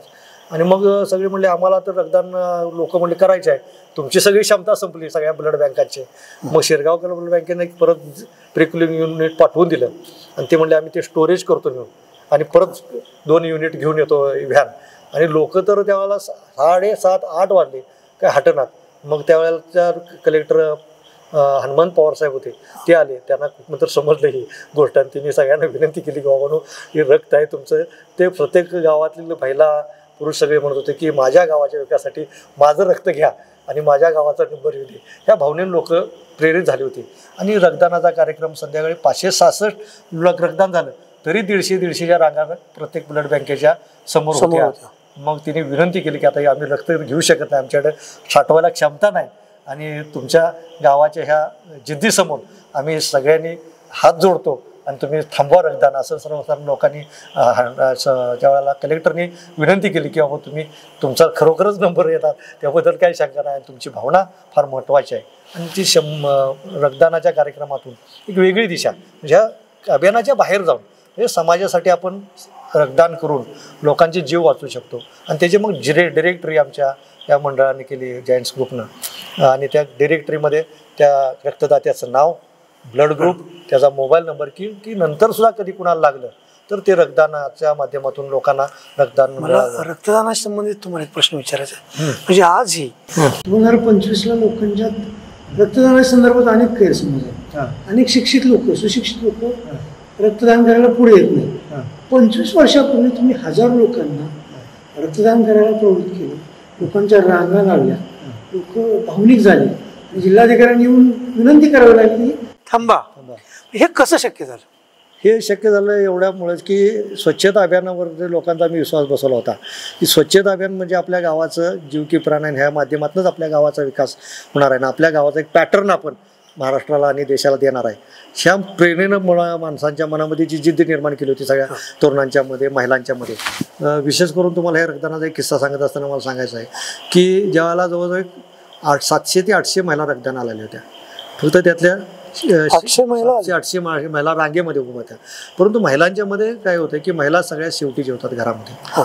म्हणजे आपण सगळी जेवलो पुरुष मंडळी की रक्तात म्हणजे आपण माहिती आहे की शेवटी जेवतात महिला. त्यावेळेला घरातली जी पालेभाजी केली ती संपलेली असते. आणि तुंगसारख्या गावामध्ये त्यामध्ये आम्ही 100 महिलांचं सुद्धा रक्तदान करू शकलो नाही. 700-800 महिला रांगेत उभा होत्या त्याच्यामध्ये. कारण तर हिमोग्लोबिनचं प्रमाण, HBचं प्रमाण जे म्हणतो ते 10, 11, 12च्या पुढं, 12, 13च्या पुढं जोपर्यंत असणार नाही महिलांचं, 11, 12, 13च्या. आणि महिलांचं आम्ही तपासलं तर 9, 10, 8. मग त्या एवढ्या हिमोग्लोबिनचं प्रमाण, HBचं प्रमाण कमी असताना आपण रक्तदान घेऊ शकत नाही. हे आमच्या डोळ्यात झणझणीत अंजन घातल्यासारखं झालं की आपण जे म्हणतो की सुदृढ भारत झाला पाहिजे, सशक्त भारत झाला पाहिजे, बलशाली भारत झाला पाहिजे. हिची सुरुवात कुठे आहे तर माझ्या माय बहिणीच्या उदरामध्ये आहे. ती जर HB तिचा जर गर्भारपणामध्ये किंवा गरोदरपणामध्ये जर 7, 8, 9 असेल तर सुदृढ बालक कसं निर्माण होणार. म्हणून आमच्या डोक्यात झणझणीत अंजन घातल्यासारखं झालं. आणि त्यानंतर आम्ही डॉक्टरना विचारले काय करता येईल याच्यामध्ये. मग आम्ही ग्रामसभा घेतली आणि ग्रामसभेमध्ये ठराव केला की किमान महिलांनी पुरुषांनी संध्याकाळचं जेवण बरोबर घेऊया. बऱ्याच आमच्या गावामध्ये आता तुंगमध्ये आज वेळी 25 वर्ष झालं बरीच माणसं, माझ्या घरामध्ये सुद्धा एकत्र आम्ही संध्याकाळचं जेवण किमान एकत्र घेण्याचा प्रथा पाडलेला आहे. आणि त्यामुळे काय होतं की महिला भगिनी आमच्या सगळे एकत्र होतील. त्याचबरोबर गूळ शेंगा खाण्याचा कार्यक्रम घेतला. आमच्या काही मंडळांनी गूळ शेंगा अंगणवाडीमध्ये आणून ठेवल्या. आणि जेव्हा महिला आपल्या अंगणवाडीत बालकांना सोडा यायच्या तर त्यांनी गूळ आणि शेंगा खायचं आणि मग 1-2 महिन्यामध्ये त्यांचं हिमोग्लोबिनचं प्रमाण वाढू शकतं. हा एक चांगला उपक्रम आम्ही राबवला. आणि त्या माध्यमातून महिलांच्या आरोग्यामध्ये आपण काहीतरी एक टक्का तरी काम करू शकलो याचा मला म्हणजे अभिमान वाटतो मला त्या गोष्टीचा. तुम्ही आता तुंगच्या पॅटर्नचा उल्लेख केला. तुंगच्या पॅटर्नचा उल्लेख करत असताना तुम्ही राज्याला आणखी एक पॅटर्न दिला. अवघं गाव तुम्ही गुलाबी रंगात रंगवलं होतं. मंदिर, मशीद, चर्च हे सगळे धार्मिक स्थळ तुम्ही एकाच रंगात रंगवली होती. आजच्या स्थितीला, आज देशात जे वातावरण आहे म्हणजे धार्मिक विद्वेषाचं वातावरण आहे, अशा कालखंडात तुमचा तो एका रंगात अवघं गाव रंगवलं, अवघाचे रंग एक करून टाकला, हे कसं शक्य झालं? त्याबद्दल काय सांगाल? त्याचं असं झालं की आता आपण गाव तर एकोपा केलाय, गावामध्ये एकोपा निर्माण केलाय, परंतु हे कागदावर दाखवता येत नाही. म्हणजे आपण म्हणलं की, मी म्हणलं की माझ्या मनामध्ये हनुमान म्हणला की माझ्या हृदयात राम आहे, पण रामाच हाय आत मान्य आहे, परंतु ते लोकांना दाखवता येत नाही. मग हनुमंताला छाती फाडून दाखवणं शक्य होतं, परंतु आम्हाला आमच्या गावाचं एकोपा कसा दाखवायचा याच्यावर मी रात्रंदिवस आम्ही विचार करत होतो. मग आमच्या डोक्यात संकल्पना की जसं जयपूर पिंक सिटी आहे तसं मग काय करता येईल.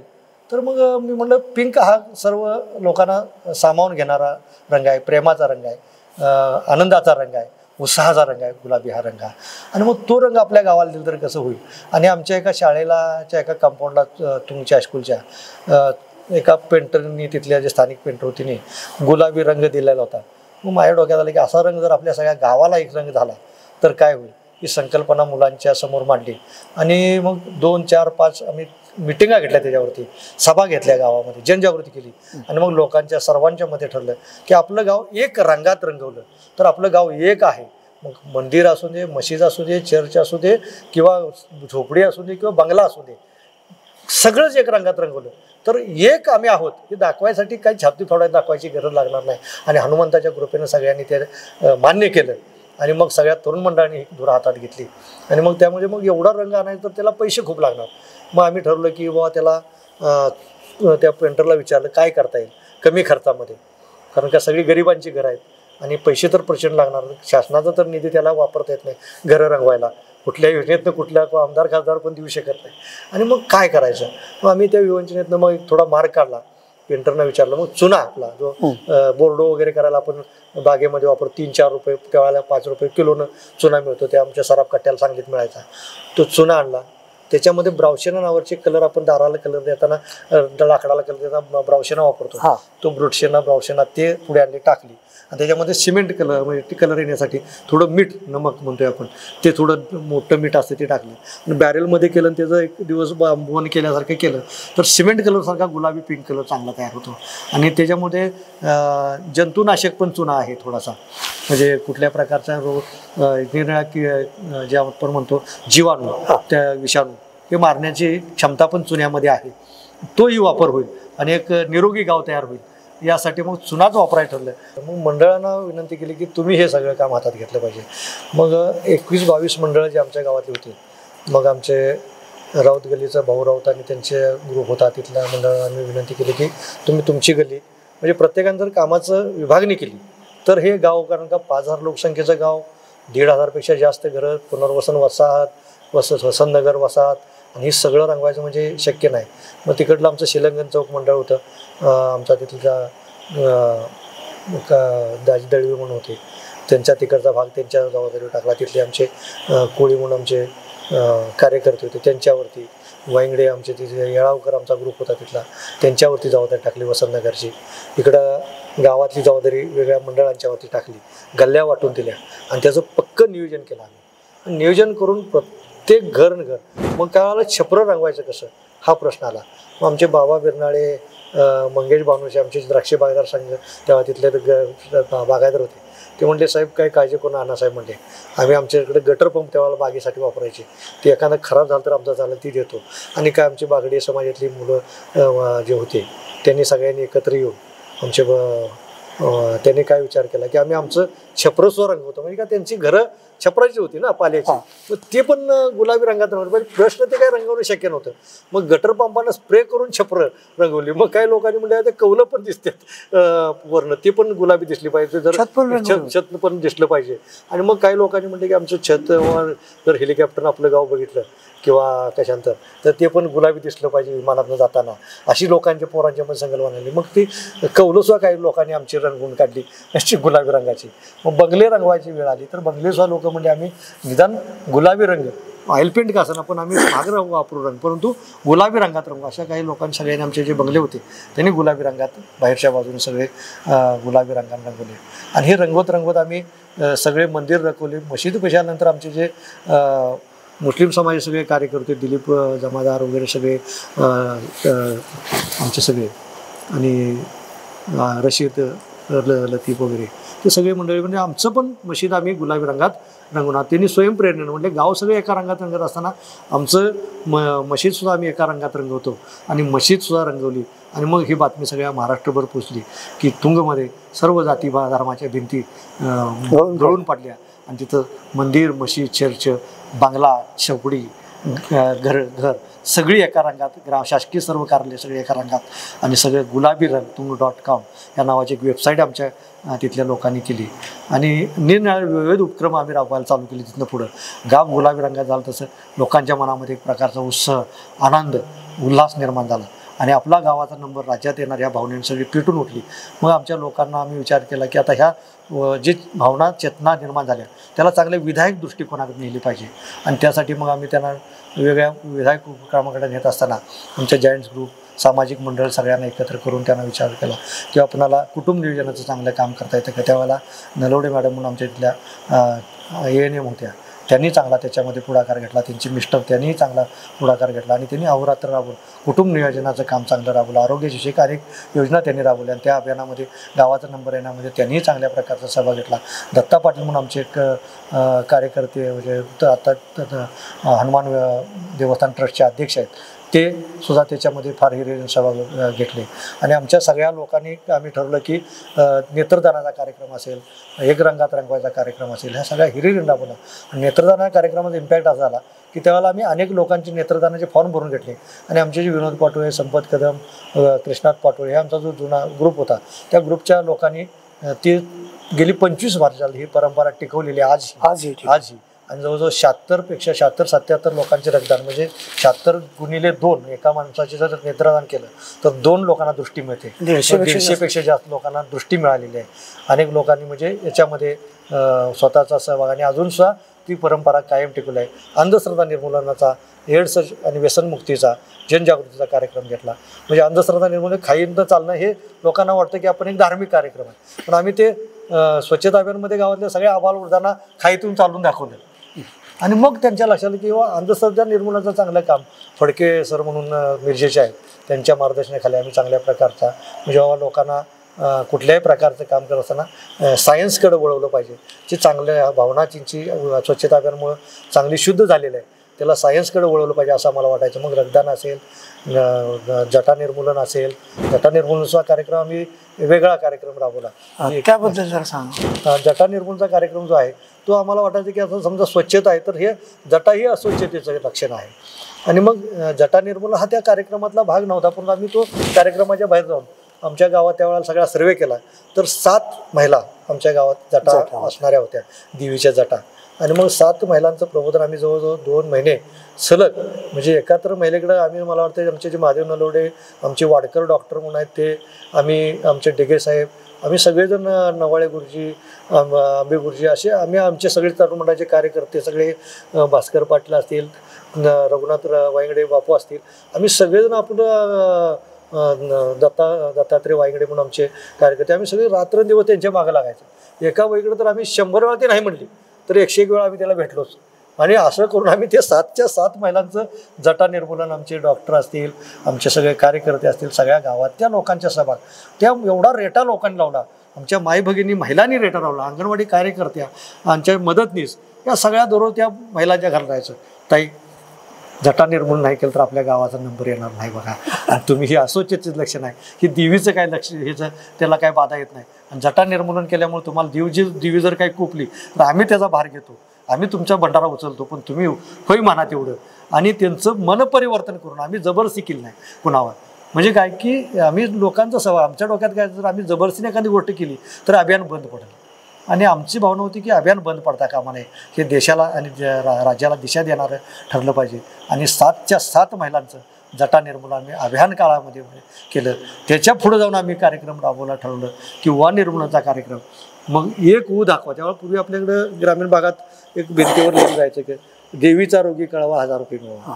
मग आमच्या डोक्यात संकल्पना आली आपण गावात असा एक बोर्ड लावूया एक ऊ दाखवा 1000 रुपये मिळवा.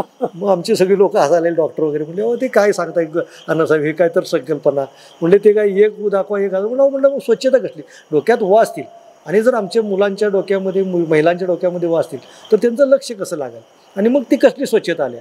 पाक अंतर्बाह्य माणसाची स्वच्छता मनाची स्वच्छ झाली पाहिजे तसं डोक्याची पण स्वच्छ झाली पाहिजे असं लोकांना संकल्पना पटवून सांगितली. मग लोक म्हणली काय करूया. मग आम्ही घरोघरी जाऊन सर्वे केला मतदार यादीप्रमाणे सर्वे केला. 700-750 लोकांच्या डोक्यामध्ये त्या काळात वा होत्या आणि ते आमच्या आरोग्य विभागाचे सर्व डॉक्टर 5-10 गावच्या अंगणवाडी कार्यकर्ते आम्ही बोलवल्या.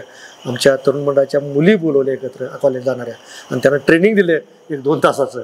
हँडग्लोव्ज बोलवले घेतले 200-300.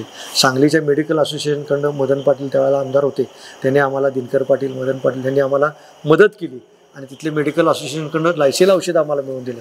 खोबरेलचे डबे सुरेश पाटील त्यावेळेचे महापौर होते सांगलीचे नगरपालिकेचे त्यांनी आम्हाला खोबरेलचे डबे तिथल्या व्यापारी संघटनेकडनं घेऊन दिले आणि जवळजवळ 100 वाट्या आणि 100 मुली एकाच वेळी म्हणजे जसं रक्तदानाला 2 रांगा लागल्या तशा वा निर्मूलनाचा कार्यक्रम त्यांच्या लिस्टप्रमाणे प्रत्येका डोक्यात वा निर्मूलनाचं औषध घालायचं आणि असं 100% वा निर्मूलन केलं. आणि 21व्या दिवशी ज्यांच्या राहिल्या होत्या वा म्हणजे लिकाच्या वा होतात लिकावर कोटिंग असत ते सुद्धा आम्ही पूर्ण केलं आणि 21व्या दिवशी दुसरा डोस घालून मग आम्ही बोर्ड लावा ठरवला दौंडी दिली गावात की एक ऊ दाखवा 1000 रुपये मिळवा. त्यानंतर आमच्या ज्या चांदोली पुनर्वसन वसाहतीतल्या आमच्या काही मुली होत्या ज्या गरीब कुटुंबातल्या होत्या गोसावी वसाहतीतल्या आमच्या काही मुली होत्या किंवा मुलं होती त्यांच्या एकात्र मुला डोक्यात 100 टेंगळं होतं. म्हणजे आम्हाला सुद्धा चक्कर आली होती ती टेंगळं मारताना सगळे विसरून काढल्यानंतर आणि ते सगळं टेंगळं किंवा ते वा नष्ट झाल्यानंतर ती जी आम्हाला शाळेतले गुरुजी शिक्षक सगळे सांगायचे वाडकर गुरुजी म्हणून त्यावेळेला शाळेतले आमचे शिक्षक होते कापशे गुरुजी वगैरे म्हणले अण्णासाहेब फार पुण्याचं काम झालं म्हणले ती मुलं खार खार खार खांदायची आम्हाला काय सुचायचं नाही त्यांना काय शिकवलं तर कळायचं नाही म्हणले आणि खांदळतच बसायची. परंतु या वा निर्मूलचं औषध घातल्यापासून त्यांचं डोकं एवढं शांत झालं आहे अभ्यास मुलं चांगली करायला लागल्यात आणि ते जे भाग्य लाभलं ते म्हणतो ह्या अभियानाच्या पलीकडचं चौकटीच्या पलीकडचं काम होतं. मी त्या काळात तुमच्या बातम्या वाचायचो तुम्ही अख्खं गाव एका रात्रीत सारवलं होतं तो किस्सा काय?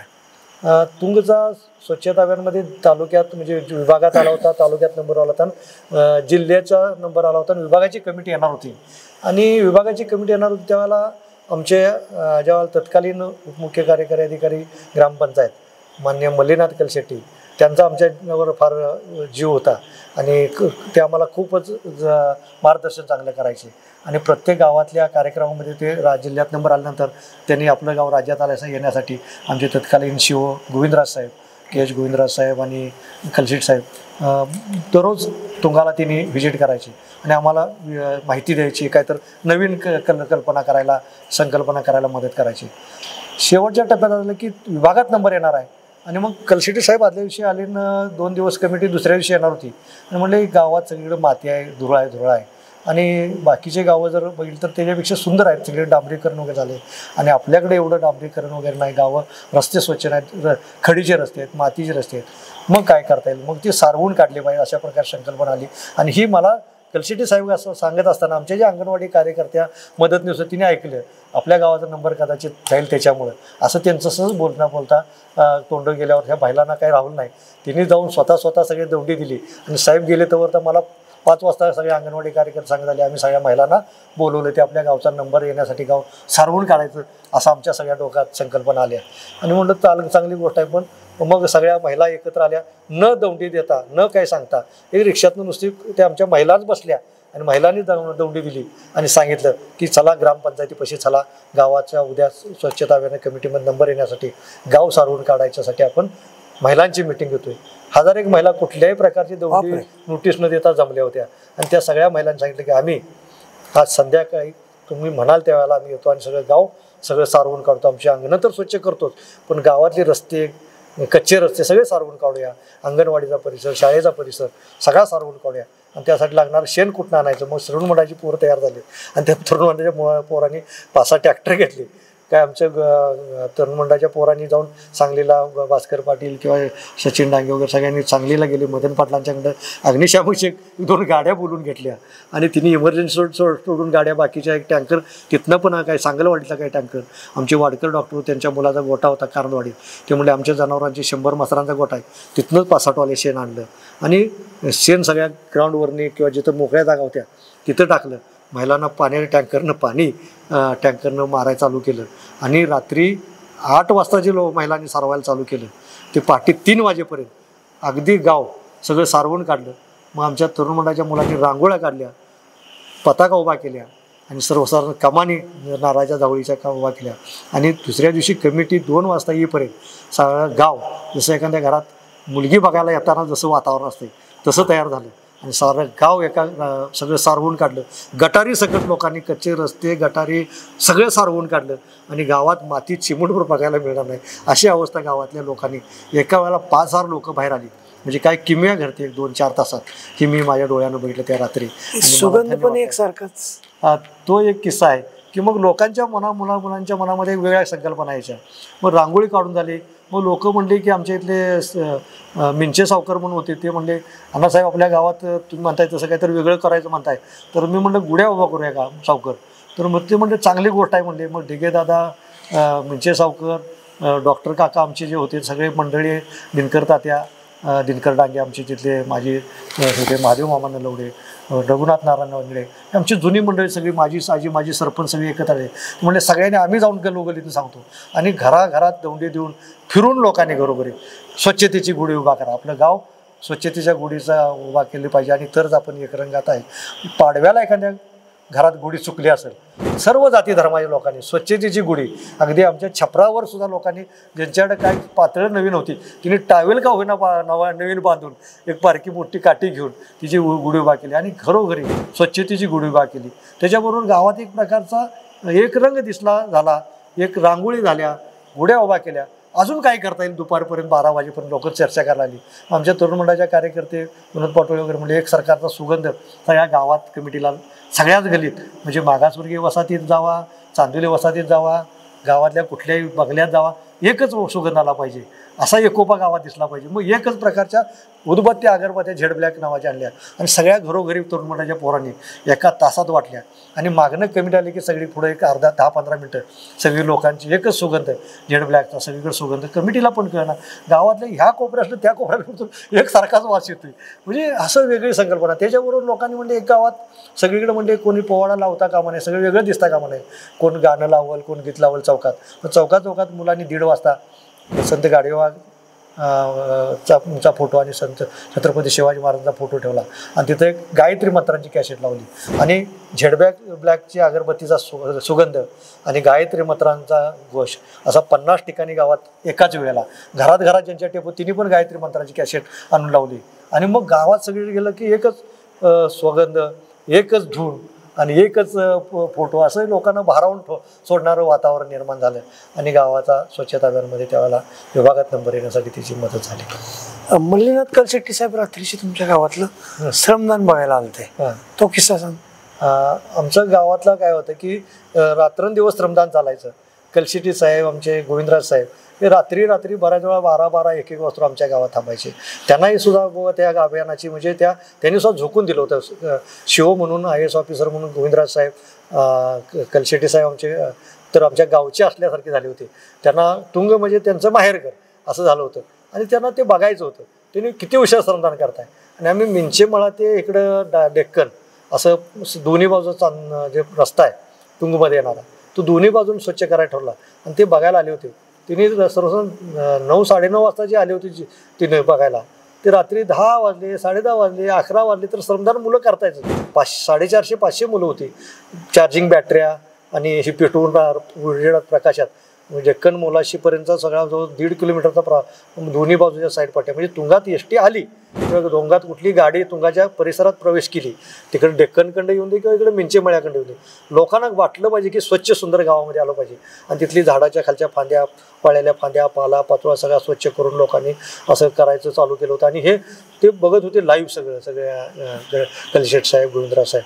त्यांना भारावून झालं म्हणजे लाईव्ह ते गोविंदराज साहेब तर त्यावेळेला मला म्हणते की मला तर हे तुमचं हे स्वच्छता अभियानाचं बघण्याचं भाग्य म्हणजे की मी भारावून गेलो म्हणजे ते सुद्धा एवढे IAS ऑफिसर आमचे म्हणजे त्यांना म्हणजे धन्य वाटायचं की लोक एवढं काम केलेलं लाईव्ह बघायला मिळतंय आणि हे चौकटीच्या बाहेरचं म्हणजे प्रेरणेनं नुसतं काय तर नंबर यावं म्हणून काम करत नाहीत लोक तर हे गावाच्या स्वच्छता अभियानामध्ये वेगळ्या दिशा देणारं काम आहे आणि लोकांच्या मनामध्ये एक ऊर्जा तयार झाली असं त्यांना वाटलं आणि तिने संध्याकाळी 10, 11, 12, 1 वाजले तर ती काय ही टोकं थांबत नाहीत मग तिने मग शेवटी खरोखरच म्हणजे त्याला म्हणजे धन्य वाटलं या लोकांचं आणि तिने हात जोडल्यावर एवढं श्रमदान करणारं गाव आणि असं श्रमदान कामानं म्हणजे झपाटलेली लोक मी आज बघितली हे धन्य वाटलं कलशीट साहेब वगैरे तिथून पुढे त्यांनी त्यांचं म्हणजे संपूर्ण सर्व्हिसमध्ये त्यांच्या म्हणजे आमच्या स्वच्छता अभियानामध्ये राज्यात नंबर येईपर्यंत त्या 2 आमचे जे अधिकारी होते त्यांनी आमच्या गावाच्या पाठीशी ठामपणे उभा राहिले त्यामुळे आम्ही स्वच्छता अभियानामध्ये आमच्या गावातील सर्व लोकांचं सहकार्य जसं होतं तसं जिल्हा परिषद सर्व अधिकारी तेव्हाच्या तत्कालीन आमच्या जिल्हा परिषद अध्यक्षा मालन मोहिते मॅडम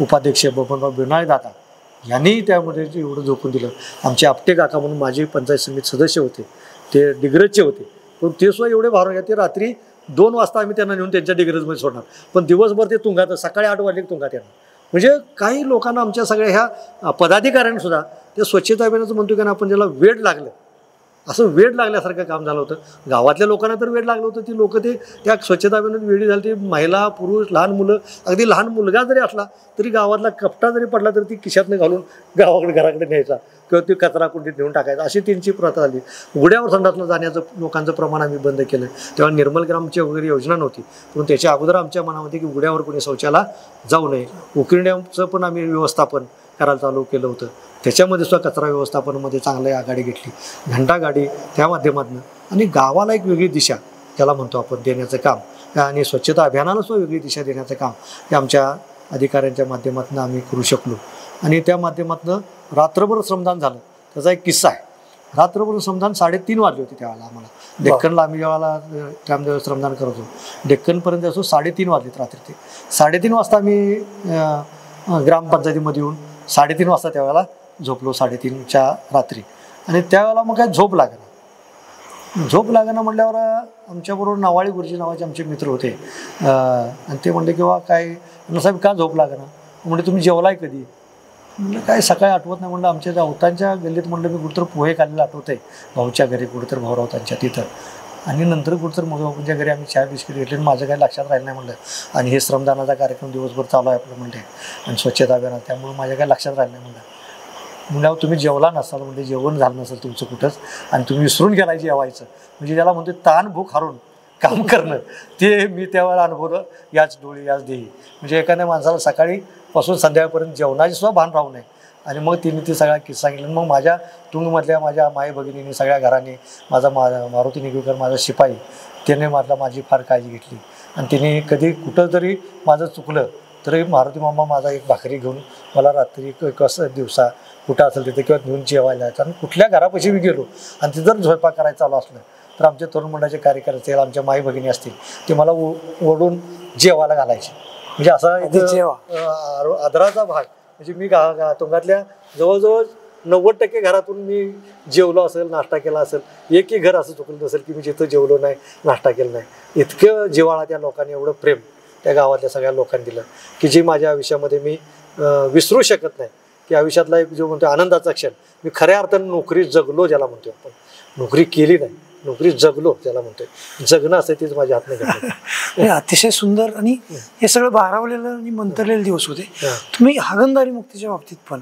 वेगळ्या संकल्पना राबवल्या आणि वेगळ्या पद्धतीने काम केलं त्याचे काय किस्से तुमच्या भाषणातनं ते महाराष्ट्रभर गाजले तुम्ही या तुमच्या कामाच्या बाबतीत तुमचा पॅटर्न जिल्हाभर गेला आणि राज्यभर गेला पण हे सगळं प्रबोधन करताना तुमचे किस्से महाराष्ट्रभर चर्चेला येत होते त्याबद्दल आम्हाला माहिती पाहिजे तर काय व्हायचं की स्वच्छता अभियान म्हणलं की स्वच्छता करायचं परंतु त्यावेळेला उघड्यावर शौचाला जाणं हे काय त्यावेळेला पाप नसायचं आणि आमच्या मधुकर गणू कदम यांच्या घराच्या पाठीमागचा जो विरोम मंदिरकडे येणारा रस्ता होता त्या रस्त्यावर आम्ही जेव्हा स्वच्छता अभियान सुरू केलं त्यावेळेला दत्ताभाऊ तर इतकं घाण होती की एक टीचभर ज्याला म्हणतो 4 इंचाचा थर विष्टेचा असायचा त्या आणि त्याच्या खाली डांबरी होता मग आता त्यावेळेचे रघुनाथ हराळे म्हणून आमचे एक सरपंच होते त्याने आम्ही सुरुवात केली त्यावेळेला मधुकर गुणू कदम आमचे ग्रामपंचायत सदस्य SK कदम आमचे माजी पंचायत समिती सदस्य हे सगळे आम्ही बाहेरची लोक आणून ते स्वच्छ करायला कोण करणार आम्ही हे सगळी जी मंडळी होती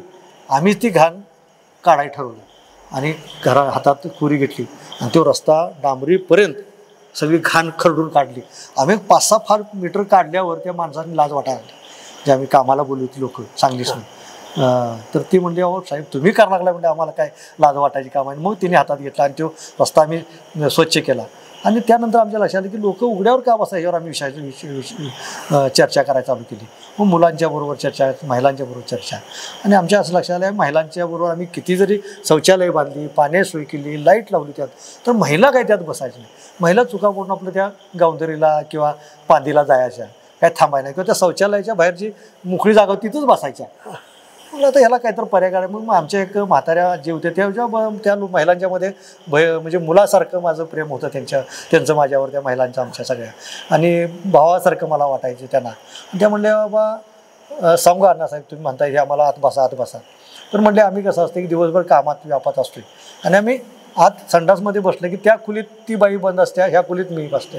आणि मग आम्ही बोलायचं कसं, तेवढाच वेळ असतो आम्हाला एकमेकीचं मन मोकळं करायला.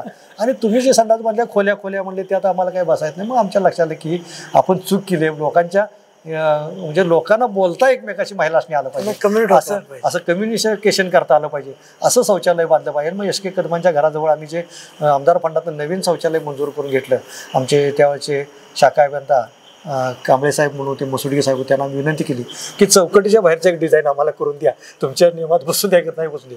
बाहेरनं असं भिंत आडोशाची भिंत असावी, वरनं छत नसावं, आतल्या भिंती 1-2 फुट 1.5 फुटाच्या, म्हणजे बायका एकमेकाला बसल्या तर 1.5 फुटातनं एकमेकाला दिसल्या पाहिजे. आणि 4-5 महिलांनी पुढं सुद्धा जी भिंत आहे त्याच्यावरती थोडंसं छत बारकसं घालून तिथं उघडं दिसलं पाहिजे. आणि ती आतनं महिला कोणाला बाहेर दिसता कामा नाही, आत लाईट, आणि 4-5 महिला बोलत सुद्धा बसता आलं पाहिजे त्यांना. पुढच्या बाजूला कट्टा करा आणि त्या महिला बोलत बसतील, पुढच्या महिला संडासला बसतील आणि एकमेकाशी हितगुज करतील, असं शौचालय. किंवा एखादी लहान मुलगी पण महिला जाताना शौचालयाला बरोबर एखादी मुलीला पण भरून घेऊन जातो सोबतीला म्हणून, तिला बसता येईल तिथं, आणि शौचालयाला मध्ये महिला बसतील आणि उघड्यावर शौचालय जायला बंद होईल. अशा प्रकारचं वेगळं शौचालय डिझाईन केलं आणि ते बांधलं. त्यामुळे महिला उघड्यावर बसायच्या बंद झाल्या. जगातलं वेगळी डिझाईन केली. म्हणजे आम्ही डिझाईन चेंज केली. त्याचबरोबर आमच्याकडे पुरुषांना पण आम्ही विचारलं तुमचं काय उघड्यावर जाण्याचं शौचालयाचं अडचण आहे. तर ते पण बरेच लोक आम्हाला सांगायचे की म्हणायचे बाबा अण्णासाहेब तुम्ही सांगताय ते खरं आहे, पण आम्हाला अनेक वर्षापासूनची सवय, म्हातारी माणसं वय 50-60 वर्ष झालं, म्हणजे आम्ही जन्मल्यापासून कधी संडासमध्ये बसलो नाही. आणि आम्हाला म्हणजे मोकळ्या हवेत, खुल्या हवेत संडासला बसायची सवय, म्हणजे चंद्र चांदण्या बघत वगैरे असं बसायची सवय असते. आणि तुम्ही ते खोलीत बांधलेलं आत बसले की आम्हाला ते चंद्र दिसत नाही, चांदण्या दिसत नाही आणि कोंदल्यासारखं होतंय, त्यामुळे शौचाला होत नाही साप आमचं. तेव्हा म्हणजे त्याचा काहीतरी पर्याय काढा, आम्ही बसायला काय अडचण नाही आमची, पण ती हवा खेळती पाहिजे. मग आम्ही आमच्या जे मशानभूमी आहे आमच्या तुंगीची पानवटर असतात तिथं एक शौचालय बांधलं.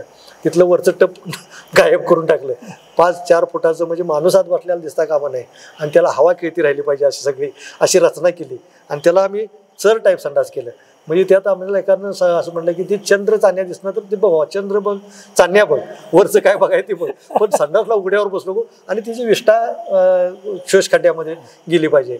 आणि काही लोक आम्हाला म्हणले की आम्हाला ते पुढं सरकायची सवय आहे म्हणले, त्यामुळं उघड्यावर पडलं की म्हणून त्याला पुढं सरकतो, म्हणजे थोडंसं संडासला झालं की पुढं सरकतो. मग त्याच्यावर पण पर्याय काढला पाहिजे. उघड्यावर संडासमध्ये म्हटलं काही सरकारी सोयी नसत्या. मग आम्ही चरीचं संडास केलं 2-3 ठिकाणी. ज्याला पुढं बसायचं सवय तुला पुढं सरकत कर, पण संडासमध्ये बसून कर. आणि त्यावर मग थोडंसं शौचालयाचं जे आम्ही डिझाईन केलं ते चरीचं संडास, आणि त्याच्यावर माती टाकायची थोडीशी, आणि मग त्या लोकांची सवय बदलल्यावर मग त्यांना संडासमध्ये बसायचं. असं थोडंसं डिझाईनमध्ये आम्ही बदल केला. आणि त्यामुळे मग आमच्यात एक वयस्कर माणसाचा किस्सा आमच्या कवटेपेरांमध्ये आम्ही स्वच्छता अभियान राबवत असताना भीमरावांना आम्ही अनुभवला. तिथं काही लोक एकदा आम्हाला म्हणला की आम्ही शौचालय उघड्यावर बसू नये म्हणून आम्ही त्याला दुसऱ्या वर्षी आम्ही जेव्हा त्याला आत बसवायला गेलो तर तो मला म्हाताऱ्याने किस्सा सांगितला. वयस्कर माणूस होता. म्हणला अण्णासाहेब सगळे खरं आहे, आम्ही संडासमध्ये बसत न्यायला कारण आहे म्हणलं आमच्या खोक फुटली. म्हणलं काय झालं तर ते म्हणले मग भीमरावांना वगैरे तुझी मुलं आमची होती म्हणजे त्याला तसं नाही म्हणले, तेव्हा पर्याय काढा म्हणले. मग त्याला म्हणले पोरं आमची म्हणले त्याला हेल्मेट घालून बसूयात, म्हणजे जरी चरकून पुढं थटला तर तिचं खोक फुटणं डोक्याला लागू नये असं काहीतरी. म्हणजे मजेशीर गमतीशीर. काही लोक त्यात संडासमध्ये देवारा करायची, काही लोक शिरकुटं भरून ठेवायची. संडास बांधलं तरी लोक वापरायचे. मग मानसिकतेत बदल करण्यासाठी मग बजरंग आंबी आमचं जे पथक आहे त्यांच्या माध्यमातून काही गीतांच्या रचना केल्या, काही छोटी पथनाट्य बसवली, लोकांना मग स्वच्छतेचं महत्त्व पटवून देणारं कलशिटे साहेबांनी आम्ही त्याला विष्ठा किती घातक आहे हे पटवून द्यायला सुरुवात केली. महिलांच्या म्हणजे इज्जतीचं रक्षण किती महत्त्वाचं आहे, त्याबरोबर आरोग्याच्या दृष्टीने किती महत्त्वाचं आहे. ते पाण्यामध्ये टायफॉईड, कॉलरा किंवा गॅस्ट्रो हे जे आजार होतात ते विष्ठा पाण्यात मिसळल्यामुळे होतं. त्यावेळी हे माणसाने विष्ठा माणसाची खाल्ल्यामुळंच होतो ही जेव्हा आम्ही प्रसार करायला चालू केलं, उघड बोलायला चालू केलं, हात धुणं किती महत्त्वाचं आहे, हात धुवा मोहीम कलशिटे साहेबांनी आम्हाला त्यावेळेला सांगितली आणि आम्ही जिल्हाभरती राबवली. म्हणजे त्या अभियानाच्या माध्यमातून आम्ही असं केलं की स्वच्छता अभियानाच्या माध्यमातून मग निर्मल ग्रामची योजनेला त्याला गती मिळाली आणि घर तिथं शौचालय बांधायला सुरुवात केली. त्यावर त्यांची सवय बदलायसाठी सुद्धा आम्ही जवळजवळ बरेच एक वर्षभर आम्हाला प्रयत्न करावे लागले. अभियानानंतर सुद्धा 2 वर्ष, त्याच्यावर आम्हाला 1 वर्ष आणि त्याच्यावरती केंद्र शासनाची नंतर निर्मल ग्राम योजना आली आणि ती जी डिझाईन झाली ते आमच्या तुंग पॅटर्नवरतीच अशी राज्यभर आम्ही जे शौचालयाचं निर्णय पॅटर्न राबवले त्याच्यामध्ये पुढं अनेक डिझाईन्स तयार झाले आणि त्या माध्यमातून मग कमी पाण्यात शौचालयाचं भांडं बसवायचं आणि त्याच्या माध्यमातून पाण्याचा वापर कमी केला पाहिजे याच्यावरती आम्ही आलो आणि त्याच्यातनं चांगल्या प्रकारचा महाराष्ट्रालाही फायदा झाला आणि महाराष्ट्र आज आपलं हागणदारीमुक्त झालं. त्याची सुरुवात तुंगमधनं झाली याचा मला अभिमान वाटतो. बराच वेळ आपण बोलतोय, गप्पा मारतोय. शेवटच्या काय 1-2-3 प्रश्न घेतो आणि आपण मुलाखती समारोप करूया. तुम्हाला या कामाच्या जीवावर मी तुंग ते मंत्रालय हा प्रवास तुम्ही केला त्याबद्दल काय सांगाल? तुंगाचा स्वच्छता अभियानामध्ये राज्यात नंबर आला, विशेष पुरस्कार तुंगाला मिळाला. त्यानंतर आमच्या जिल्हा परिषद आमच्या तुंग ग्रामपंचायत वतीनं आम्ही एक रथयात्रा काढली आणि जिल्ह्यातल्या जवळ 183 गावामध्ये कलशिटे साहेब आणि आम्ही प्रत्येक गावामध्ये शाहीर बजरंग आंबी पथक आणि आमच्या तरुण मंडळ, विनोद पाटोळे असतील, आमच्या सगळ्या गावातील तरुण कार्यकर्ते असतील, महादेव असतील, आम्ही बऱ्याच ठिकाणी प्रबोधनाला जायचं. दुसऱ्या वर्षी आम्ही कवटेपिरांमध्ये काम चालू केलं आणि सर्व जिल्हाभर काम चालू असताना त्या माध्यमातून रथयात्रेच्या माध्यमातून आमचं एक महाराष्ट्र हागणदारी मुक्त व्हावा, महाराष्ट्र सगळा स्वच्छ व्हावा अशी संकल्पना घेतली. आम्ही काही कॅसेटची निर्मिती केली, महाराष्ट्रातल्या सगळ्या गावांमध्ये ती पोहोचवली. आर पटेल तुमची कॅसेट ऐकायचे करायचं. मग ते आम्ही त्यानंतर एक शाहीर बजरंग आंबे गुरुजींच्या पथकाचं एक कॅसेट तयार केलं आणि त्याला एक निवेदन तयार केलं होतं. मी तुमचा ग्रामसेवक मदन यादव या नात्यानं आपल्याला सर्वांना आव्हान करतो की आम्ही जसं तुंग घडवलं तसं आपलं गाव घडावं. महाराष्ट्राचे मुख्य ग्रामीण विकास मंत्री R पाटील साहेब यांच्या संकल्पनेतून आणि तरुण तडफदार मुख्यमंत्री देशमुख साहेबांच्या मार्गदर्शनाखाली आपण महाराष्ट्रात तुंग जसं घडवलं, तुंगातील गावातील लोकांची मनं स्वच्छ झाली, गाव सगळे एका रंगात रंगलं, गुलाबी रंगात रंगलं, माणसानं जशी स्वच्छ झाली तशी जनावरही स्वच्छ झाली, असं एक निवेदन सुरुवातीला मी दिलं होतं. त्यामध्ये सगळ्या तुंगाच्या स्वच्छता अभियानाचा आढावा, आता ते सगळं आठवत नाही इतकं, आणि ते 5-7 मिनिटाचं माझं निवेदन होतं. आणि त्यानंतर शाहीर बजरंग आंबे गुरुजींच्या पथकाचं गीतांचं कॅसेट एक तयार केलं होतं की जनजागृती महाराष्ट्रभर व्हावी आणि त्यासाठी हा मी कॅसेट प्रपंच करत आहोत आणि तो जिल्हा परिषदेनं त्याला मग बळ दिलं आणि जवळ 1000-1500 कॅसेट्स तिचे तयार केली. त्यावेळेला गोल फिरायची कॅसेट असायची ती लेसची आणि ती कॅसेट तयार केली आणि ते आबाने ते कॅसेट एक वेळ ऐकलं आणि त्याने ते 5-7 कॅसेट मागून घेतली. मग ते स्वच्छता अभियानची गीतं एवढी चांगली होती आणि आमचं निवेदन भाषण तर ते मला त्यांचा ड्रायव्हर सांगायचा, त्यांची गुरु म्हणून पी होते ते की आबा ते तुझं कॅसेट कुठलं तरी सारखं तुमचं भाषण आणि ते गीतं ऐकतात, ते दुसरं काय कुठलं लावून देत नाहीत आम्हाला. मग ते म्हणजे त्याला पण अशा प्रकारच्या स्वच्छता अभियानात तुंगाच्या म्हणजे एक ओढ लागल्या आणि त्यामुळं एक आबांना सुद्धा त्याचा एक स्वार्थ अभिमान होता की माझ्या तुंगातल्या साध्या ग्रामसेवकांना एका स्वतःचा संसाराचा त्याग करून 2-4 महिने 6 महिने माझ्या शब्दासाठी तुंगमध्ये थांबून स्वच्छता अभियान राहून त्यांना अभिमान असायचा. आणि कुठल्याही सभेमध्ये गेले की आबा माझा आवर्जून उल्लेख करून सांगायचे ग्रामीण विकास मंत्री म्हणून आणि किंवा माझा तुमचा ग्रामसेवक मदन यादव यांना तिथल्या लोकांच्या सहकार्यातून आमच्या तुंगातल्या लोकांनी आणि आमच्या ग्रामसेवकांना एक गाव माझं बदलून टाकलं, त्याचा मला सार्थ अभिमान आहे सांगायचे. तुम्ही ज्यावेळेस शपथ घेतली मी तुंग हे गाव राज्यात आणल्याशिवाय घरी जाणार नाही, त्या शपथेचा जो परमोच्च बिंदू आहे ते यश तुम्हाला मिळालं, गाव राज्यात आलं, त्या क्षणाबद्दल काय सांगाल? गावाचा स्वच्छता अभियानमध्ये नंबर येणं म्हणजे राज्यात विभागात जेव्हा आम्ही होतो त्यावेळेस तुमच्या भावना काय होत्या? विभागात जेव्हा त्यावेळेला आम्हाला वाटत होतं की आता राज्यात आम्ही येणारच. विभागात आम्हाला तुंगा निडळा एकच विभाग असा होता, पुणे विभाग, की जिथं पहिला नंबर विभागला गेला म्हणजे विभागातला. आणि राज्यातला नंबर पण म्हणलं की आम्ही निश्चितच त्याच्या पलीकडे जाऊन काम केलं, त्या चौकटीच्या बाहेर. आणि त्यावेळेला विशेष पुरस्कार तुंगाला सगळ्या पहिला नंबर विभागाचा पुन्हा राज्यात पण ठरलं. निढळ आणि जालगावला ते विभागून त्या वादामध्ये देण्याचा निश्चय झाला. आणि तुंग आबांनी सांगितलं की आपलं गाव आहे आणि मी जर तुंगाचा ओढा धरला तर त्याला एक राज्यात या अभियानाचा इम्पॅक्ट चुकीचा राहील. आणि मग आबांची अडचण होणे म्हणून आम्ही सगळ्यांनी ठरवलं की फक्त सगळ्या ग्रामपंचायतीचा आपल्या विशेष पुरस्कार, राज्यातला विशेष पुरस्कार तुंगाला दिला गेला. आणि त्या बक्षिसाचं जेव्हा अनाऊन्समेंट झालं त्यावेळेला जरी राज्यातला पहिला नंबर जरी विभागून दिला असला तरी मला आनंद होता की मी जी शपथ घेतली होती की गाव राज्यात आणायचं. नंबर कुठला आला नाही तर लोकांच्या आणि गावात राज्याच्या मनामध्ये ग्रामीण विकास मंत्री असतील, राज्यपाल असतील, मुख्यमंत्री असतील, त्यांच्या तोंडामध्ये तुंगाचं नाव होतं की तुंगनं जे काम केलं ते महाराष्ट्राला आणि देशाला दिशादर्शक काम आहे. हा जो होता. आणि महाराष्ट्राच्या मंत्रालयामध्ये ज्या वेळेला ह्या अभियानाचा बक्षीस वितरण समारंभ झाला, माझ्या जिल्ह्याचे त्यावेळेचे तत्कालीन शिओ मुख्य कार्यकारी अधिकारी के.एच. गोविंदराव साहेब यांनी पुरस्कार तो आमच्या जिल्ह्याच्या वतीनं पहिला त्यांचाही सत्कार झाला. आमच्या तालुक्याच्या BDO अजय कुमार माने होते त्यावेळेला, त्यांचाही सत्कार झाला. त्यांनाही एक वेतनवाढ दिली. केंद्र शासनानं, राज्य शासनानं मला 2 वेतनवाढ दिल्या. आणि खास सत्कार माझा मंत्रालयात यशवंतराव चव्हाण सभागृहामध्ये सरपंच आमच्या गावचे, त्याचबरोबर आमच्या स्वच्छता अभियान कमिटीचे अध्यक्ष दिनकर डांगे तात्या आणि तरुण मंडळाचे कार्यकर्ते विनोद पाटोळे या सगळ्यांचा समान सत्कार ज्यावेळेला स्टेजवरती राज्यपालांच्या हस्ते केला तो परमोच्च आनंद होता. त्या खरोखर म्हणजे जे साठी मी शपथ घेतली होती तो शपथ घेतल्याचं सार्थक झालं. आणि याच्याही पुढं मला जाऊन आनंद एवढा झाला होता की मी काहीतर महाराष्ट्राला एक ग्रामसेवक म्हणून दिशा देण्याचं काम करू शकलो. आणि मला माझ्या अधिकाऱ्यांची साथ लाभली, माझ्या ग्रामस्थांची साथ लाभली, तरुण मंडळाची साथ लाभली. आणि ग्रामस्थांच्या आणि माय भगिनींच्या साथीशिवाय हे घडू शकलं नसतं.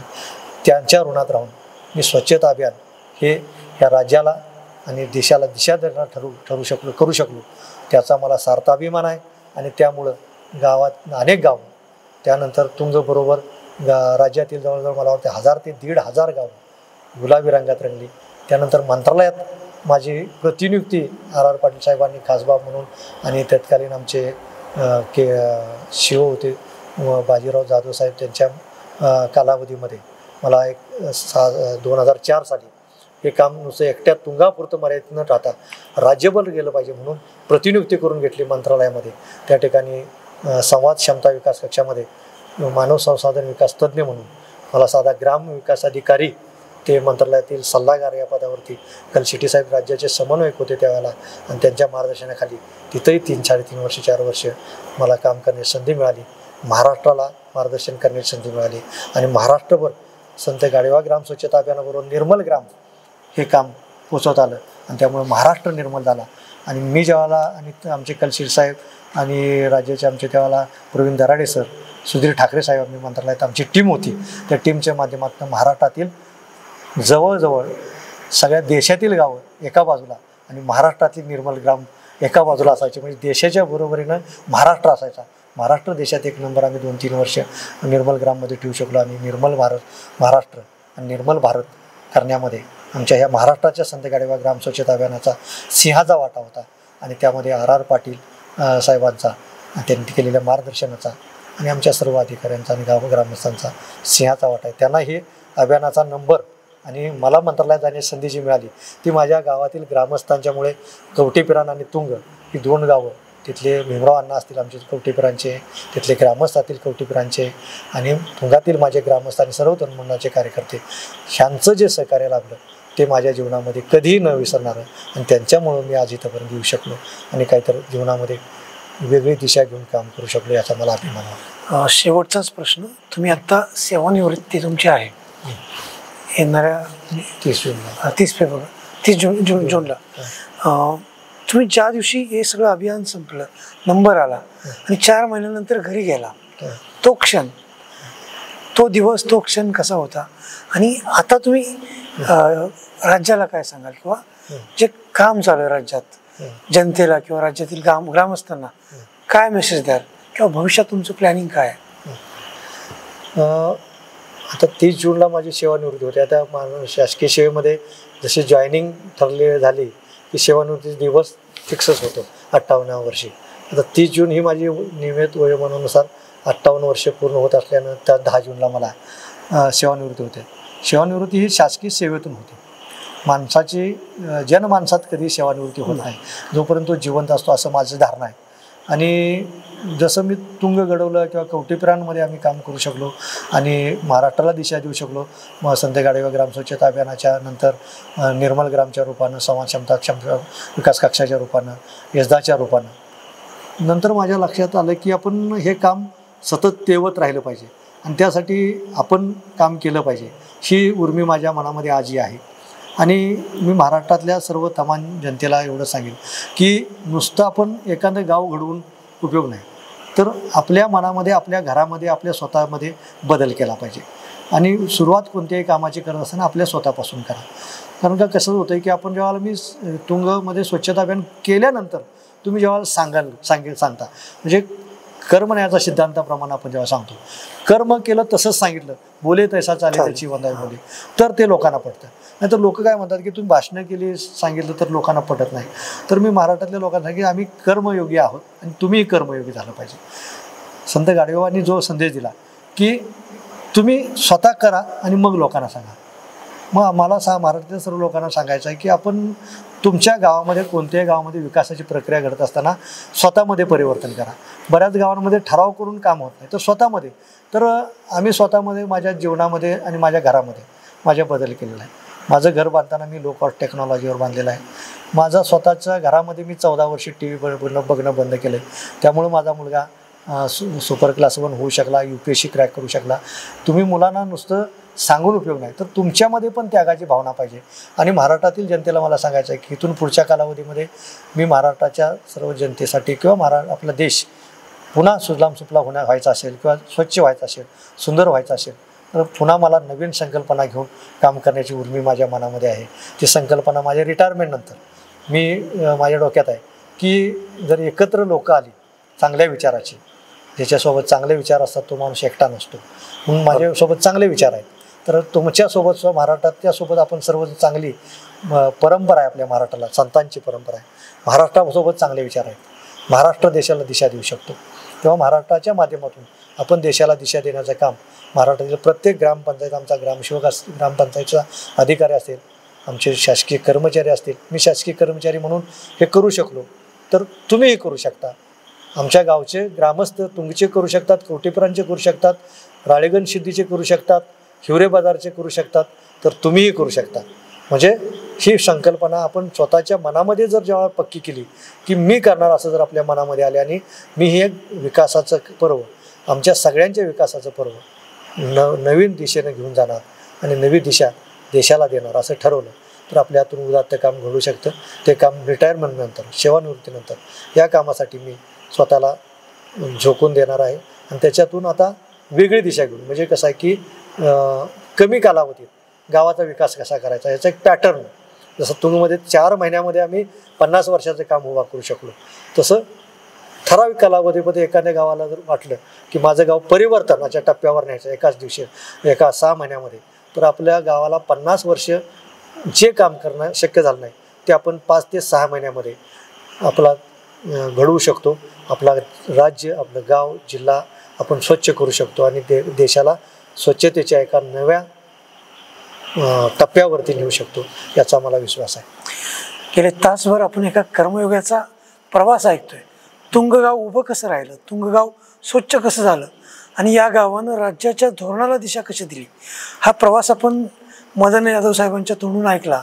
खरंच साहेब तुमचं काम अफाट आहे आणि मनापासून तुमच्या कामाला सलाम. वज्रधारीचा मानाचा मुजरा तुमच्या कामाला. आणि तुम्ही सेवानिवृत्त होत आहे. तुम्ही म्हटला मी माझ्या शासकीय सेवेतून सेवानिवृत्त होतोय, पण माझ्या कामातून नाही. तुम्ही जे संकल्प केलेत, खरंच तुमच्या संकल्पाला वज्रधारीकडून खूप खूप शुभेच्छा. तुमच्या हातून हा देश उभा राहावा, तुमचे संकल्प सगळे सिद्धीत जावेत आणि तुम्ही जे ठरवलंय एक दिशा देणारं काम करायचं, ते तुमचं काम पूर्णत्वास जावं, या आमच्याकडून तुम्हाला शुभेच्छा. तुम्ही आलात, आमच्या प्रेक्षकांशी बोललात, मनापासून धन्यवाद. धन्यवाद.